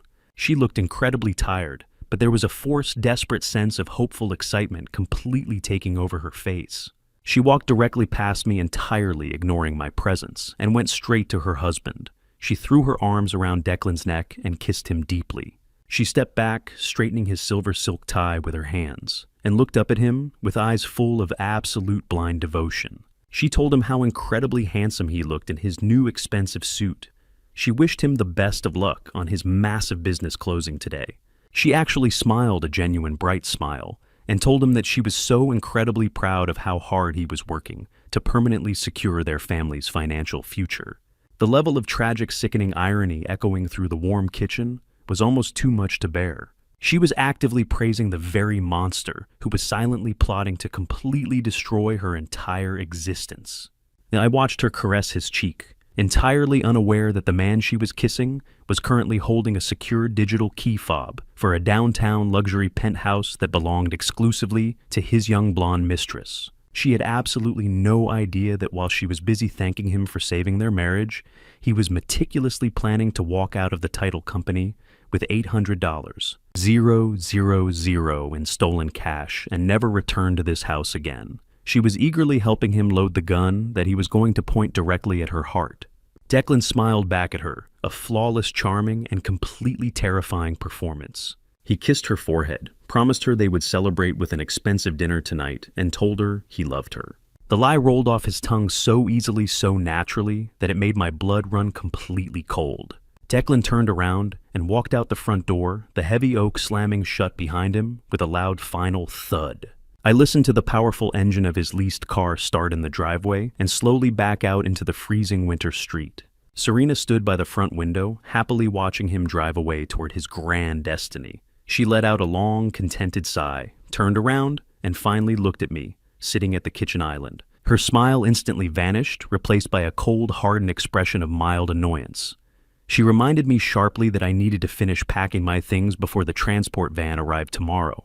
She told me not to ruin Declan's celebratory mood tonight by crying or complaining about my new living arrangements. She then turned her back on me and walked upstairs to wake up my grandson.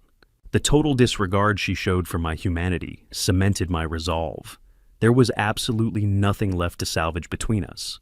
I remained sitting in the quiet kitchen for exactly 10 more minutes, ensuring she was completely occupied on the second floor. I stood up, walked to the front hall closet, and pulled out my heavy winter coat.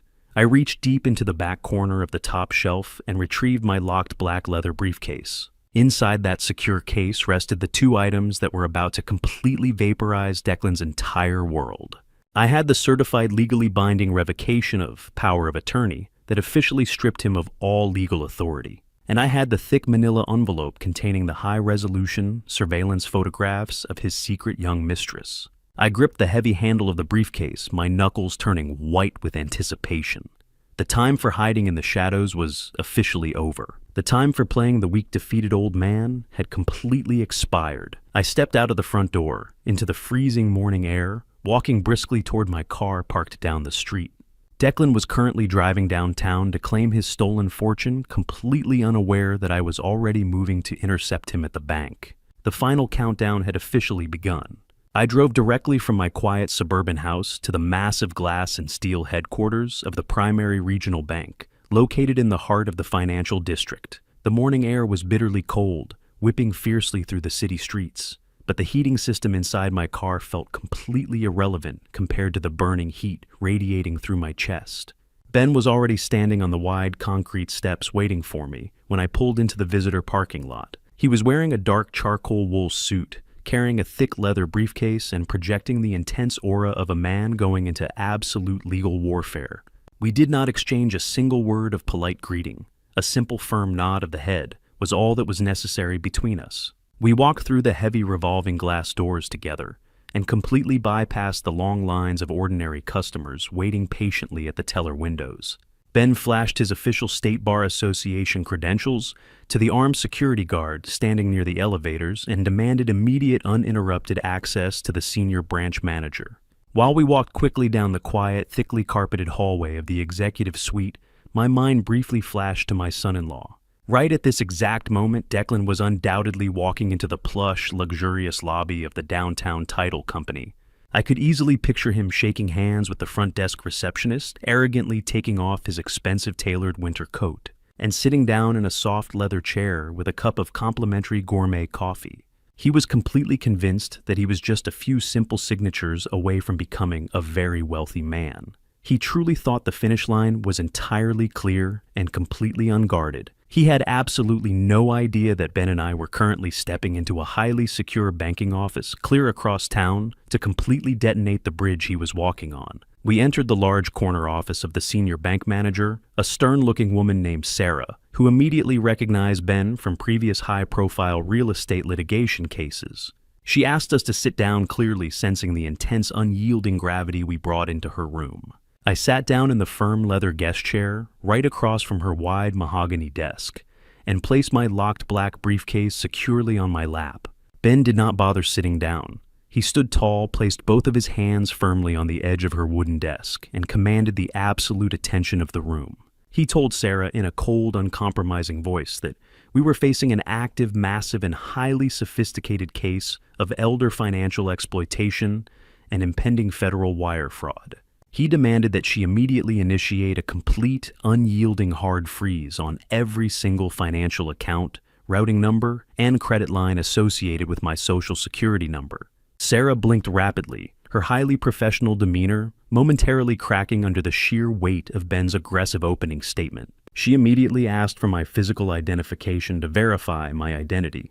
I reached into my heavy coat pocket, pulled out my state-issued driver's license, and placed it firmly on the polished wood in front of her. She quickly typed my full legal name and my social security number into her secure executive terminal.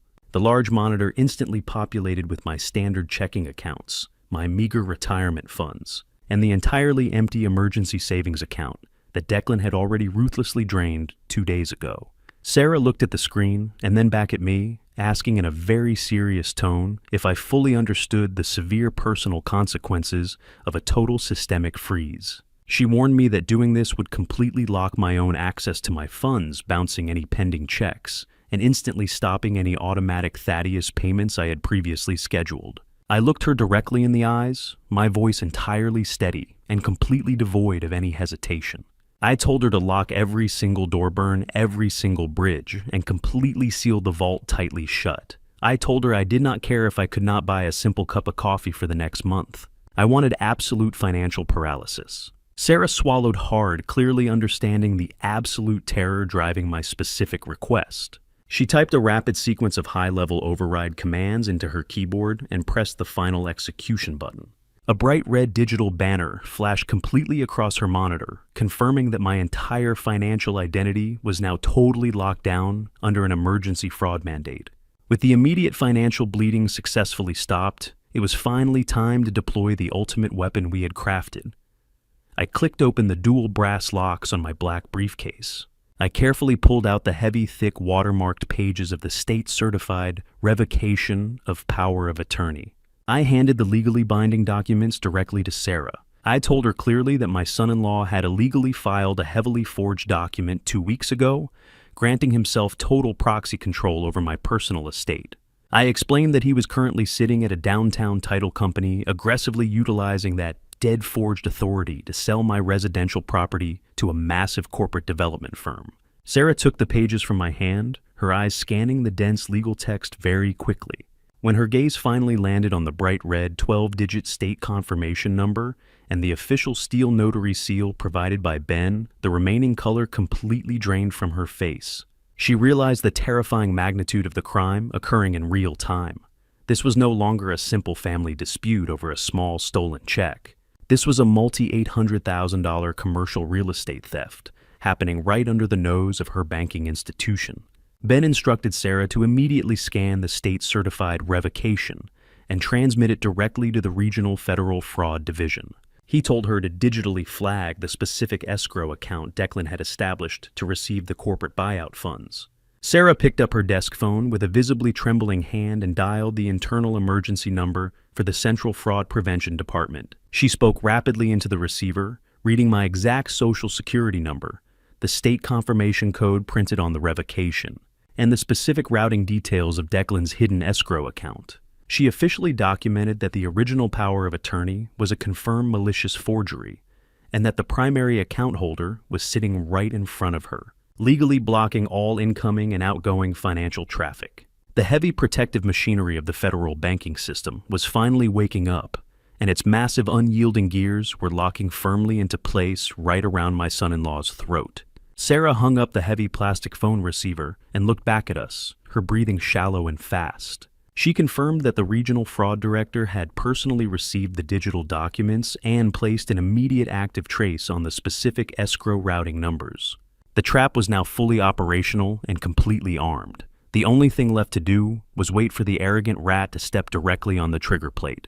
Ben finally sat down in the leather chair next to mine, crossing his arms tightly over his chest.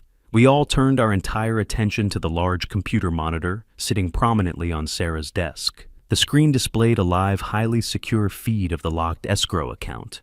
The balance currently read $0. We were waiting for a massive $800,000 commercial wire transfer to hit that exact digital space from the corporate real estate developers. The silence in the executive office was absolutely deafening. I could hear the second hand ticking loudly on the large analog wall clock above the door. It was exactly 9:15 in the morning. Declan was definitely sitting inside the fancy closing room right now, holding a heavy gold pen aggressively signing his forged name on the final fraudulent property deeds. I clearly pictured his arrogant, victorious smile. I pictured the corporate developers shaking his hand and congratulating him on a smooth transaction. I pictured the exact moment the escrow officer would hit the send button on their own computer terminal, legally authorizing the massive cash payout to secure the property title. The physical tension in my chest was so incredibly tight, I thought my ribs would snap under the immense pressure. I did not take my eyes off the computer screen for a single second. I watched the glowing blue numbers on the monitor, waiting for the devastating financial collision that would finally give me my complete revenge and absolutely destroy the arrogant man who had tried to throw me away. While we sat in the suffocating silence of the bank manager's office, my mind perfectly visualized the exact scene unfolding a few miles away in the luxurious downtown title company. Declan was sitting comfortably in a high-backed leather chair inside a polished glass conference room overlooking the city skyline. The corporate real estate developers were sitting directly across from him, sipping expensive bottled water, and casually discussing their destructive demolition plans for my beautiful family home. An escrow officer, entirely unaware that she was actively facilitating a massive federal crime, pushed a thick stack of legally binding closing documents across the smooth mahogany table. She smiled politely and handed Declan a heavy gold pen. He did not hesitate for a single second. He did not feel a sudden agonizing pang of guilt about destroying my life, throwing me into a substandard medical facility, or completely abandoning his own loyal wife and innocent child. He aggressively gripped the heavy pen and confidently signed his highly practiced forged signature on the bottom line of the final property deed. He handed the thick stack of documents back to the escrow officer with a wide, intensely arrogant smile, completely believing he had just successfully pulled off the greatest financial heist of his entire life. The silver-haired corporate developers stood up and shook his hand for the final time, officially and legally cementing the fraudulent commercial sale. The escrow officer turned back to her sophisticated computer terminal to initiate the massive financial payout. She carefully typed in the specific routing numbers for Declan's hidden escrow account, officially authorized the transfer of $800,000 in liquid cash, and pressed the final execution key. The digital money instantly left the massive corporate development account and shot through the complex, invisible web of the national banking system, heading directly toward the massive reinforced brick wall I had just meticulously built. Back inside the secure executive bank office, my eyes remained completely glued to the large glowing computer monitor sitting prominently on Sarah's desk.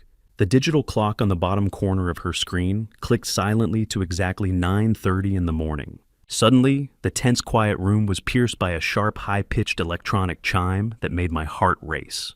The live secure feed of Declan's previously empty escrow account violently refreshed. A massive block of bright green text appeared rapidly on the screen, indicating an incoming commercial wire transfer of exactly $800,000. But the massive sum of money did not successfully deposit into the account. The exact microsecond the massive funds attempted to clear the final automated security checkpoint, they violently collided with the absolute, uncompromising hard freeze Ben and I had initiated just 30 minutes prior. The complex banking system reacted with terrifying immediate mechanical hostility. The bright green text on the monitor instantly turned into a flashing aggressive red color. A large digital warning box completely covered the center of the screen, displaying the words "Transaction Denied" and "Account Permanently Suspended" in bold capital letters. The massive $800,000 wire transfer was instantly intercepted, frozen in a secure digital purgatory, and completely confiscated by the Central Fraud Division. Declan's entire master plan did not just quietly fail, it completely shattered into a million unrecoverable pieces against the impenetrable legal shield of the state-certified revocation document. I let out a long, incredibly heavy breath that I felt like I had been holding for the past 4 agonizing days. The deep, crushing physical weight on my chest completely evaporated entirely, replaced by a surging, powerful wave of absolute, undeniable victory. I looked over at Ben. My oldest, most loyal friend leaned back slowly in his leather guest chair, took off his reading glasses, and allowed a cold, deeply satisfied smile to finally spread across his face. Sarah sat perfectly still behind her large mahogany desk, staring intently at the flashing red warnings on her computer monitor. She reached out with a slightly trembling hand and typed a quick sequence of administrative commands to verify the exact legal status of the intercepted funds. She looked up at us, her eyes wide with a complex mixture of professional shock and deep respect for the flawless trap we had engineered. She confirmed in a quiet, incredibly serious voice that the massive wire transfer had officially crossed state banking lines before it was violently blocked by the internal freeze. Because the fraudulent transaction involved multiple major banking institutions, a stolen identity, a forged power of attorney, and an amount vastly exceeding the minimum federal threshold. The internal security system had automatically and instantly notified the Federal Bureau of Investigation. She explained that regional federal fraud agents and local police detectives were already receiving the automated emergency alert packets detailing the exact location of the fraudulent signing and the specific identity of the account holder. Declan was no longer just a simple domestic abuser, bullying an old man in a dark hallway. He was now officially categorized as a highly dangerous perpetrator of massive federal wire fraud. He had successfully completed the physical crime by signing the papers. He had left an undeniable digital paper trail, and there was absolutely no legal way for him to cancel the transaction or claim it was a simple family misunderstanding. He was permanently locked into the devastating consequences of his own unchecked greed. The heavy machinery of the justice system was actively preparing to hunt him down, and he was currently walking out of the title company, completely oblivious to the massive storm about to completely destroy his life. I vividly pictured Declan stepping confidently out of the towering glass doors of the title company building and walking out into the freezing winter air. He was probably pulling his thick, expensive wool coat tightly around his shoulders, inhaling the crisp city air, and feeling like the absolute undisputed master of his own grand destiny. He probably reached into his coat pocket to retrieve his car keys, eager to drive directly to the luxury downtown condominium to celebrate his massive victory with his young blonde mistress. But before he could even reach his car, the sharp vibrating ring of his expensive smartphone would entirely shatter his peaceful delusion. He would pull the phone from his pocket, casually expecting a congratulatory text message from the developers or a loving note from his secret girlfriend. Instead, he would see the frantic, terrified name of his luxury real estate agent flashing brightly on the digital screen. He would swipe to answer the call, his arrogant smile still firmly plastered on his face. But the voice on the other end of the line would not be offering warm holiday congratulations. The luxury real estate agent would be screaming in absolute unfiltered panic. She would rapidly inform him that the initial $80,000 earnest money check he had aggressively used to secure the $1 million penthouse had just violently bounced back from the bank, completely flagged for severe internal fraud. She would yell directly into the phone that the luxury condominium management company was entirely furious.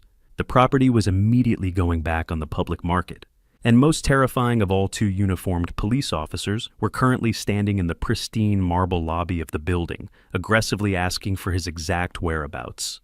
The absolute horrifying realization would suddenly crash down upon his shoulders right there in the freezing cold street. He did not have his stolen $800,000. He did not have his stolen $80,000 deposit. He did not have his $1 million penthouse. He had absolutely nothing. The blood would completely drain from his face as he realized his flawless master plan was actually a perfectly engineered financial guillotine, and the heavy steel blade had just violently dropped. He was suddenly a highly wanted fugitive, completely trapped in a nightmare of his own making, and the only place left for him to run in absolute desperation was back to the very house he had just tried to destroy. I left the secure executive office of the regional bank and drove back to my quiet suburban neighborhood.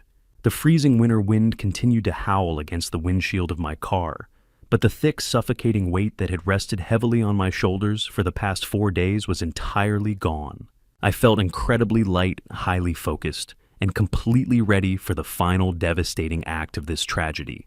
I parked my car inside the garage, intentionally pulling it very close to the massive wall of brown cardboard moving boxes Declan had proudly packed with my belongings. I looked at those sealed boxes and felt a deep, profound sense of vindication.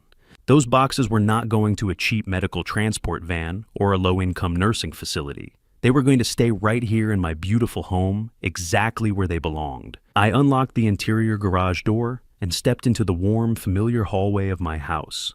The property was completely silent. My daughter Serena had taken my grandson Mason to a holiday winter festival downtown, completely oblivious to the massive financial explosion that had just occurred across the city. Her absence was a temporary blessing. I needed the house to be entirely clear for the violent storm that was rapidly approaching our front door. I walked directly into the center of my spacious living room. I slowly took off my heavy winter coat and draped it neatly over the back of the sofa. I walked over to my favorite dark brown leather armchair, the specific chair I had sat in every single evening for the past 2 decades. Declan had recently joked that the chair was too old and ugly for his new modern aesthetic, openly planning to throw it into the local city dump the moment the corporate house sale was finalized. I sat down heavily in the comfortable leather seat, resting my hands firmly on the wide armrests. I assumed the physical posture of a man who was entirely in control of his own domain. I did not have to wait very long for my reinforcements to arrive. Exactly 15 minutes after I returned home, a dark, unmarked sedan pulled quietly into my driveway. I watched through the large front window as Ben stepped out of the vehicle, followed closely by 2 men wearing dark, heavy winter suits and thick overcoats. I stood up and opened the front door to let them inside the house. Ben walked in first, giving me a firm, highly reassuring nod. He turned and introduced the 2 men standing behind him. They were senior investigators from the Regional Financial Crimes Divisions, Detective Reynolds and Detective Carter. They did not smile. They did not offer warm holiday pleasantries. They moved with the cold, highly efficient precision of veteran law enforcement officers who were actively hunting a dangerous federal criminal. Detective Reynolds was a tall, incredibly imposing man with sharp gray eyes that seemed to instantly scan and evaluate every single detail of my living room. Detective Carter was slightly shorter, but possessed a thick, muscular build that clearly communicated his deep physical authority. Ben briefly explained the immediate layout of the house to the detectives. He pointed toward the front foyer and the main hallway, outlining exactly how we would position ourselves to successfully trap Declan the moment he inevitably returned to the property.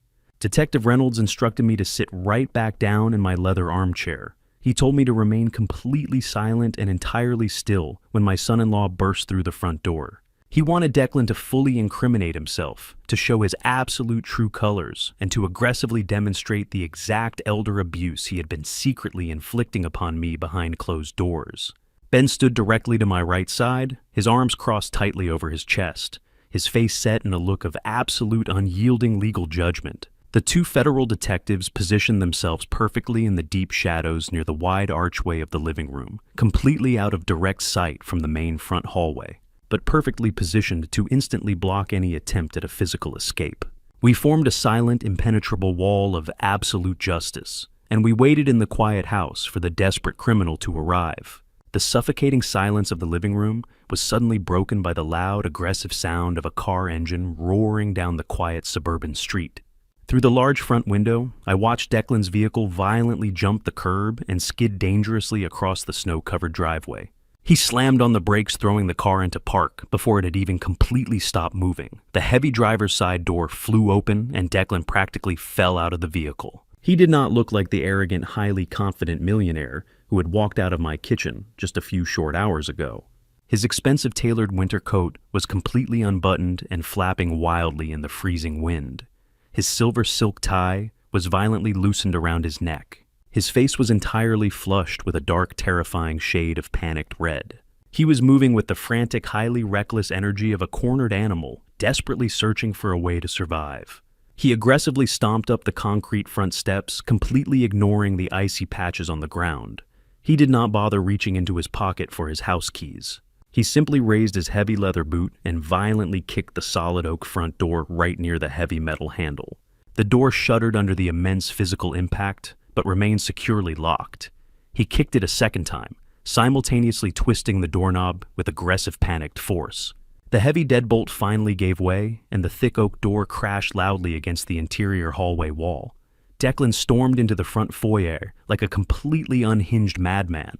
He immediately began screaming my name at the absolute top of his lungs. His voice was completely raw, echoing with a mixture of intense, uncontrolled rage and absolute, undeniable terror. He demanded to know exactly where I was hiding. He screamed that I had done something incredibly stupid to the bank accounts and that I needed to fix the massive error right this very second. He stomped heavily down the hardwood hallway, violently throwing his expensive briefcase against the wall, clearly intending to completely intimidate and physically threaten the weak. Helpless old man, he firmly believed he had completely conquered. He was entirely operating under the pathetic delusion that his cruel dominant tactics from the past 4 days would instantly force me into complete submission.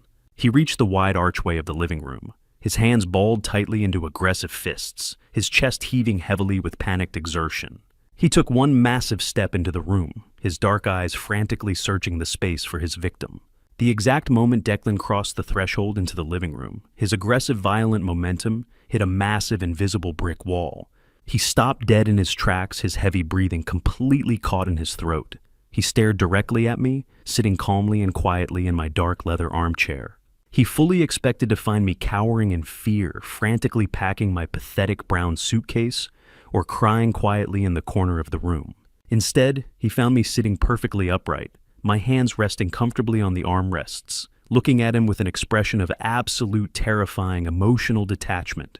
But the sheer shock of my calm demeanor was absolutely nothing compared to the horrifying realization of who was standing directly beside me. Declan's eyes slowly darted to his left, landing entirely on Ben. He recognized the ruthless real estate attorney immediately. He saw the cold, highly calculating smile resting on Ben's face, and he instantly realized that the senior lawyer was not here to negotiate a peaceful family settlement. The thick, arrogant delusion Declan had been breathing for the past 2 weeks began to completely evaporate from his lungs.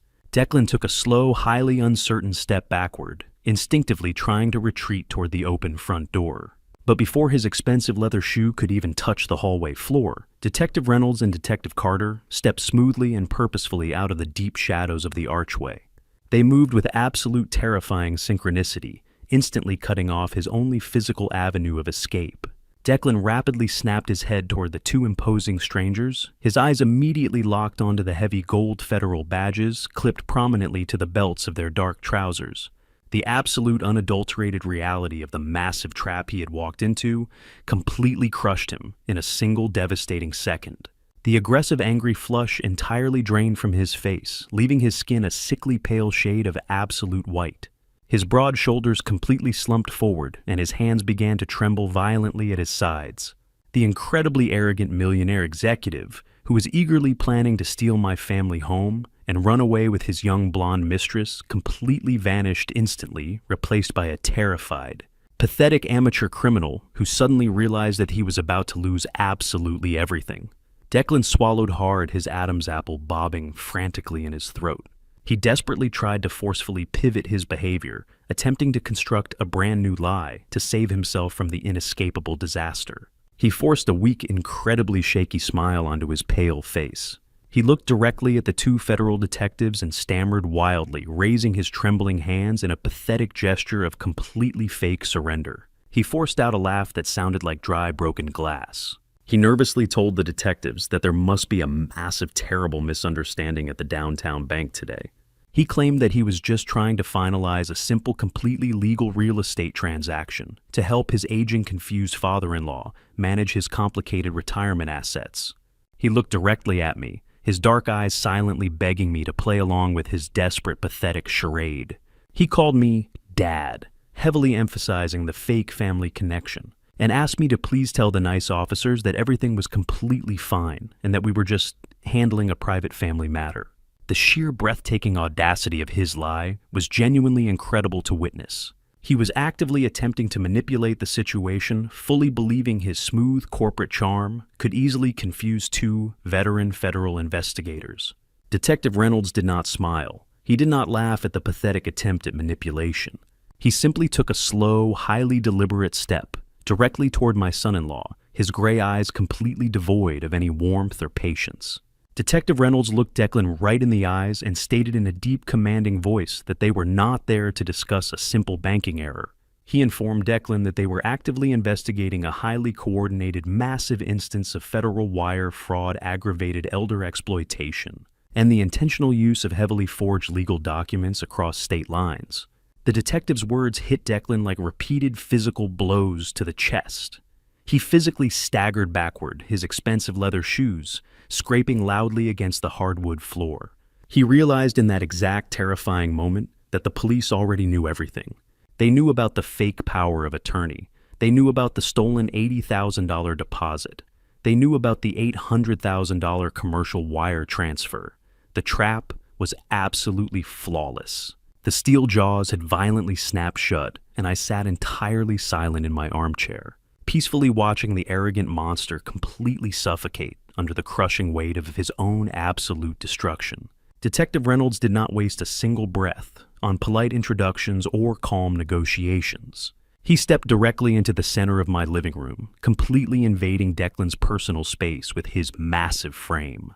The veteran investigator began to meticulously list the incredible sequence of devastating federal crimes my son-in-law had aggressively committed over the past 2 weeks. His voice was loud, highly authoritative, and entirely uncompromising. He stated clearly that the Financial Crimes Division possessed undeniable, irrefutable digital evidence of Declan executing a heavily forged general durable power of attorney to steal a private residential property. Stealing a private residential property constituted severe criminal forgery and highly aggravated elder financial exploitation.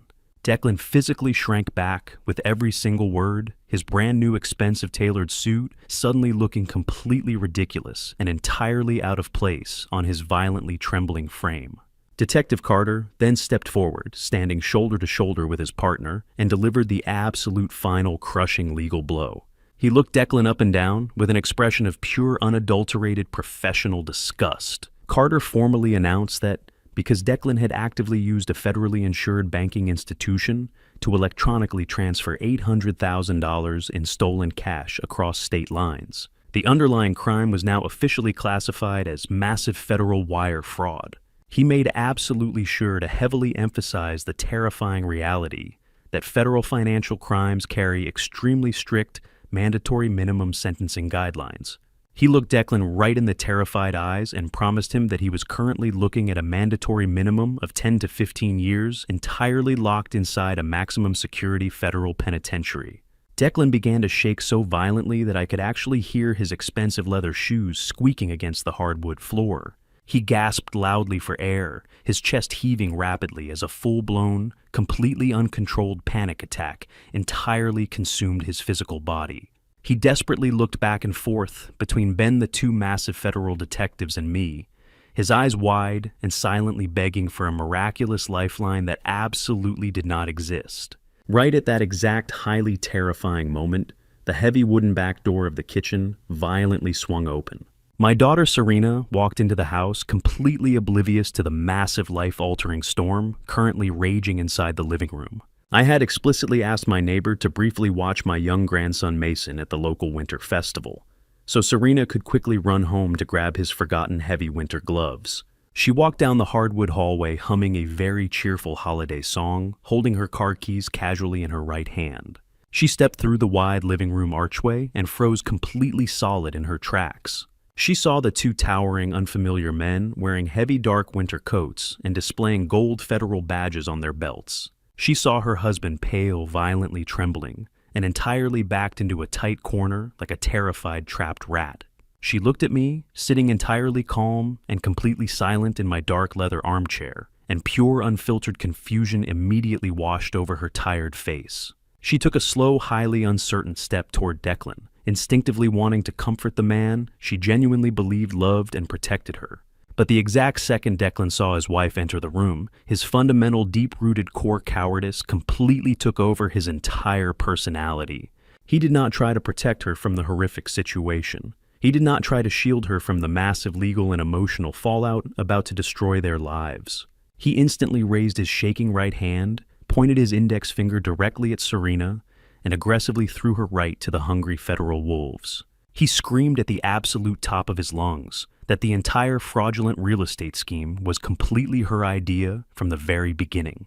He hysterically lied directly to the federal detectives, claiming that Serena deeply hated me, that she desperately wanted to forcibly sell the family house to fund her own lifestyle, and that she was the absolute mastermind who had personally forced him to forge the legal documents.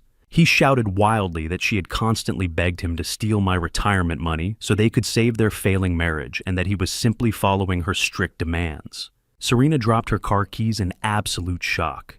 They hit the hardwood floor with a sharp, ringing clatter that echoed loudly in the tense room. Her mouth fell wide open in absolute horrified disbelief as she stood perfectly still, listening to her beloved husband actively attempt to send her to a federal prison simply to save his own pathetic skin. I knew it was finally time to completely end this miserable, disgusting charade. I slowly stood up from my comfortable leather armchair. I reached down and picked up the locked black leather briefcase resting quietly near my feet. I carried it across the room and placed it securely on the glass coffee table, sitting directly in the center of the living room space. The sharp metallic clicking sound of the heavy brass latches popping open echoed loudly in the quiet room, instantly drawing everyone's absolute attention. I opened the heavy leather lid and reached inside. I completely bypassed the stack of certified legal documents and pulled out the thick, heavy manila envelope containing the high-resolution, private surveillance photographs. I walked slowly and highly purposefully around the edge of the coffee table until I was standing directly in front of my deeply shocked and entirely paralyzed daughter. Declan watched my hands incredibly closely, his dark eyes suddenly widening with a brand new, terrifying realization that I was holding something infinitely more destructive than simple banking records or forged property deeds. I did not say a single word to him. I simply pulled the thick stack of glossy photographs out of the envelope and threw them aggressively onto the glass surface of the coffee table right in front of Serena. The colorful, highly detailed images scattered wildly across the smooth glass. The very first photograph clearly showed Declan wrapping his arm tightly and intimately around the waist of his young blonde mistress inside the polished white marble lobby of the luxury downtown condominium building. The second photograph showed them drinking expensive imported champagne and laughing affectionately together at a highly exclusive romantic restaurant. The third photograph showed him aggressively signing a digital delivery clipboard for tens of thousands of dollars worth of custom Italian bedroom furniture. I looked directly into my daughter's entirely shattered eyes and delivered the final absolute truth that would completely cleanse my home. I told her in a cold, unyielding, and completely steady voice that Declan was never planning to buy a new beautiful house for their struggling family. I told her that he had specifically registered exactly 2 secure electronic elevator keys for the $1 million penthouse property, one exclusively for himself and one exclusively for the 24-year-old woman who is currently decorating their new master bedroom. I made absolutely sure she fully understood the sheer breathtaking magnitude of his evil. I explained clearly that her husband was actively planning to let the ruthless corporate developers completely bulldoze our precious family home into the dirt, entirely steal the $800,000 in liquid cash, and permanently abandon her and her innocent young son on the freezing winter streets without a single penny to their names. Serena stared down at the glossy surveillance photographs, completely covering the glass coffee table. She did not cry immediately. Her entire physical body simply locked into a rigid state of absolute profound psychological shock. She slowly reached out with a violently trembling hand and picked up the vivid picture of Declan intimately kissing the young blonde woman. Her eyes rapidly scanned the undeniable high-definition visual evidence of her completely shattered reality. The perfect suburban marriage she had desperately fought to protect for years. The handsome husband she had blindly defended against me just a few hours ago. The entire hopeful foundation of her adult life was absolutely nothing more than a disgusting, highly elaborate trap, meticulously designed to completely destroy her. A low, agonizing, and entirely hollow wail suddenly erupted from deep inside her chest. It was a terrifying, deeply guttural sound of pure, unadulterated heartbreak and total, absolute betrayal. She dropped the glossy photograph back onto the table, covered her pale face with both of her shaking hands, and collapsed heavily onto her knees right there in the center of the living room carpet. She sobbed violently, her entire body shaking with the immense, crushing force of the devastating revelation. Declan completely panicked, realizing his ultimate social and financial destruction was fully complete. He took a reckless, highly desperate step forward, reaching his hands out toward his sobbing wife, hysterically shouting her name, desperately trying to formulate a pathetic, entirely unbelievable excuse for the undeniable photographs. But he never even got the chance to speak another pathetic lie. Detective Reynolds and Detective Carter moved with absolute terrifying physical speed. They lunged forward, simultaneously grabbed Declan violently by his broad shoulders, and aggressively slammed him face first against the hard plaster wall of my living room hallway. The heavy, violent physical impact rattled the antique picture frames hanging nearby. Detective Carter grabbed Declan's wrists with immense force, twisted them painfully behind his back, and secured them tightly with a pair of heavy, freezing steel police handcuffs. The loud, sharp clicking sound of the metal ratchets firmly locking into place was the absolute most beautiful sound I had ever heard in my entire life. Detective Reynolds leaned closely into Declan's ear and loudly, professionally read him his absolute Miranda rights, explicitly informing him that he had the right to remain completely silent. The 2 massive federal detectives forcefully pulled Declan away from the wall and dragged him aggressively toward the open front door.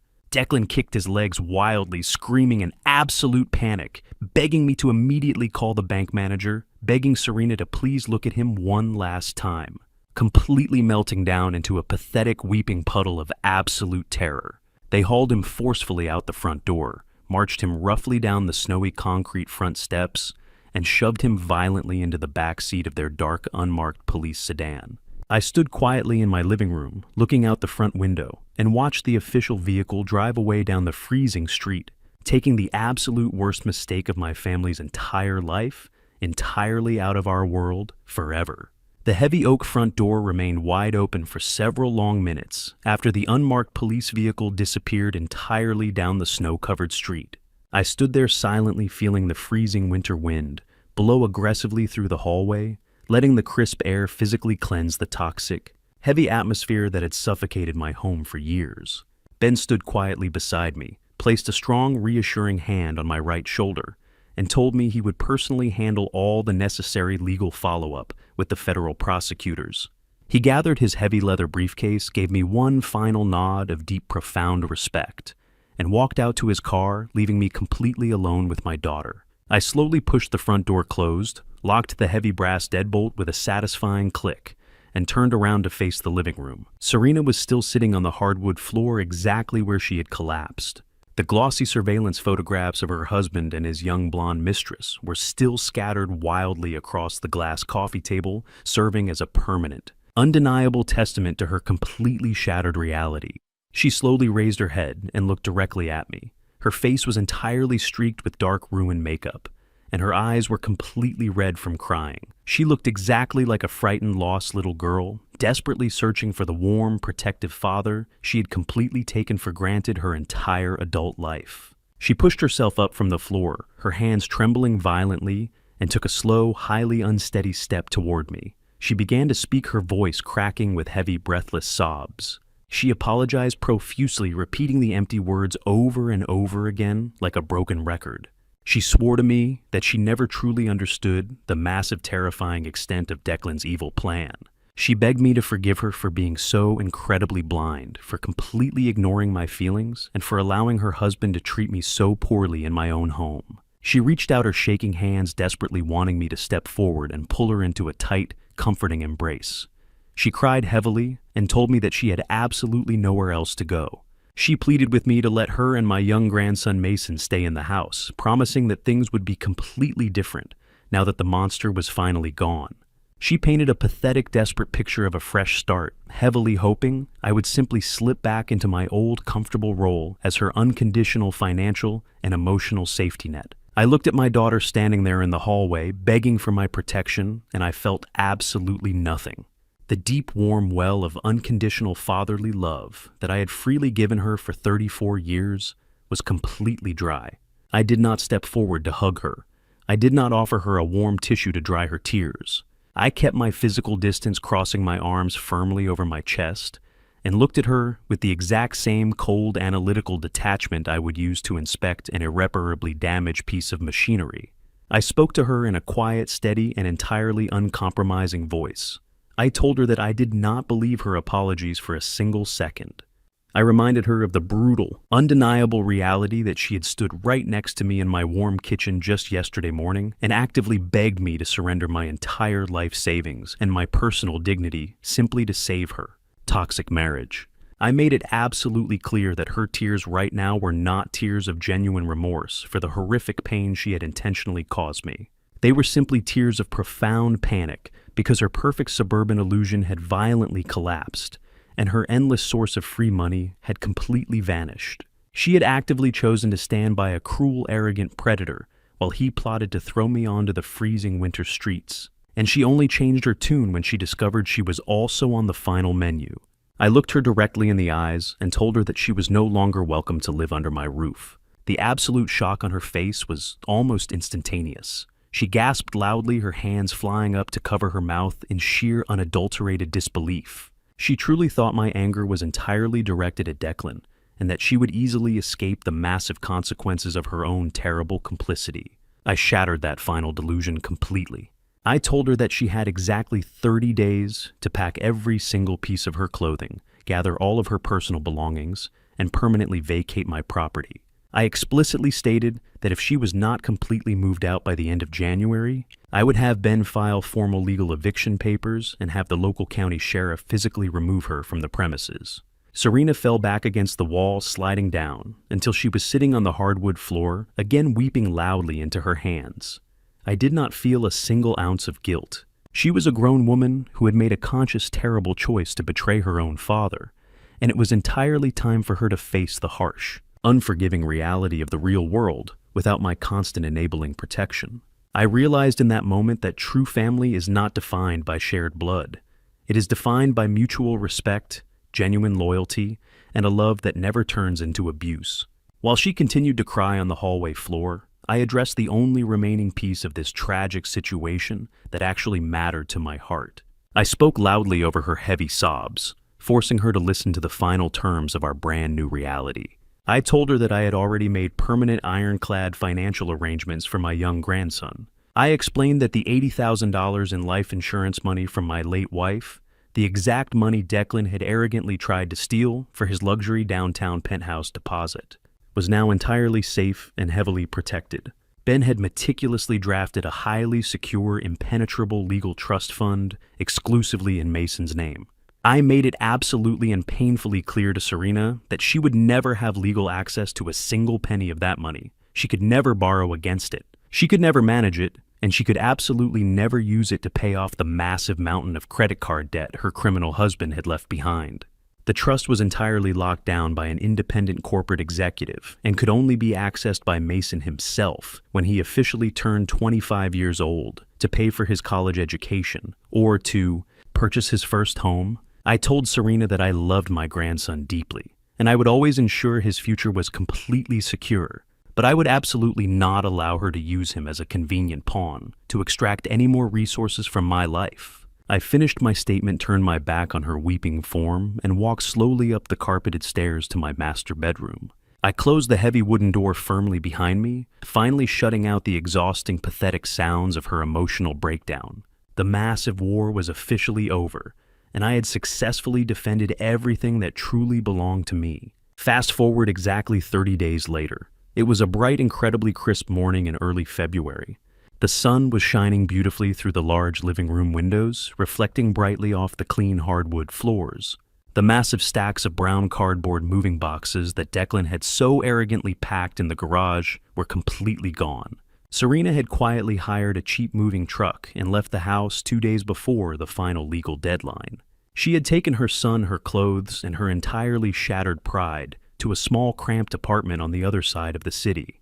Declan was currently sitting in a cold, concrete federal holding cell, completely denied bail, awaiting his formal sentencing hearing, where he would undoubtedly receive his mandatory decade behind heavy iron bars.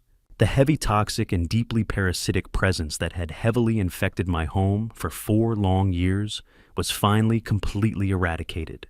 The air inside the house felt incredibly light, fresh, and remarkably clean. I walked slowly into my formal dining room. The grand mahogany table was no longer surrounded by greedy, entitled intruders disrespecting my property. It was perfectly polished, completely empty, and entirely mine. I pulled out the large wooden chair at the head of the table, my rightful and undisputed place, and sat down comfortably. I rested my hands firmly on the smooth wood and looked around the beautiful room I had built with my own 2 hands 40 years ago. I picked up a warm ceramic mug filled with fresh, steaming black coffee. I took a slow, deep sip, letting the rich, bitter taste entirely ground me in the present moment. I did not feel lonely. I felt an incredible sense of deep, enduring peace. There was absolutely no yelling, no disrespect, and no fear lingering in the hallways. There was only a profound, beautiful, and absolute quiet. The long, terrifying nightmare was entirely over. I had faced the absolute worst kind of betrayal, and I had survived by using my intellect, my patience, and my uncompromising resolve. The house was finally mine again, and the rest of my life was entirely my own to enjoy. Looking back on this painful family story, I finally understand something I was too proud to admit before. Blood alone does not define loyalty. Love alone does not guarantee respect. What happened to me was not just a simple mistake. It was a devastating family betrayal that forced me to see the truth about my own life. For years, I believed silence was strength. I believed enduring humiliation would somehow protect my family story from breaking apart. But that belief nearly destroyed me. This family story taught me that kindness without boundaries invites exploitation. And when family betrayal grows in the shadows, it can quietly consume everything you built. And to you listening to this story, remember this: never surrender your dignity just to preserve the illusion of peace. If someone turns your love into a weapon against you, step back and see the truth clearly. I ignored the warning signs for too long in my own family story, and that mistake nearly cost me everything. In my darkest moment, I asked myself why this family betrayal happened at all. The only answer that gave me peace was faith. I believe God allowed me to see the truth before it was too late. I believe God gives us strength not to avoid betrayal, but to survive it. And sometimes, when justice seems impossible, God quietly guides events so the truth can finally surface. Many people will call what happened family revenge, and perhaps they are right. But my family revenge was never about hatred. It was about protecting what my wife left behind. It was about refusing to let greed rewrite our family story. And if I'm honest, Every act of family revenge comes with a price, because even when justice wins, the wounds of family betrayal remain. If you take anything from this family story, let it be this: ask questions early, protect your independence, and never mistake manipulation for love. Before you go, share your thoughts in the comments. Where are you listening from? And what would you have done in my place? Your voice keeps this community alive. If this family story resonated with you, consider liking and subscribing so you don't miss the next one. Thank you for staying with me until the very end. And a small note before the next stories begin: some future episodes may contain dramatized elements created for reflection and educational purposes. If that isn't the kind of content you enjoy, feel free to choose something else that suits you better.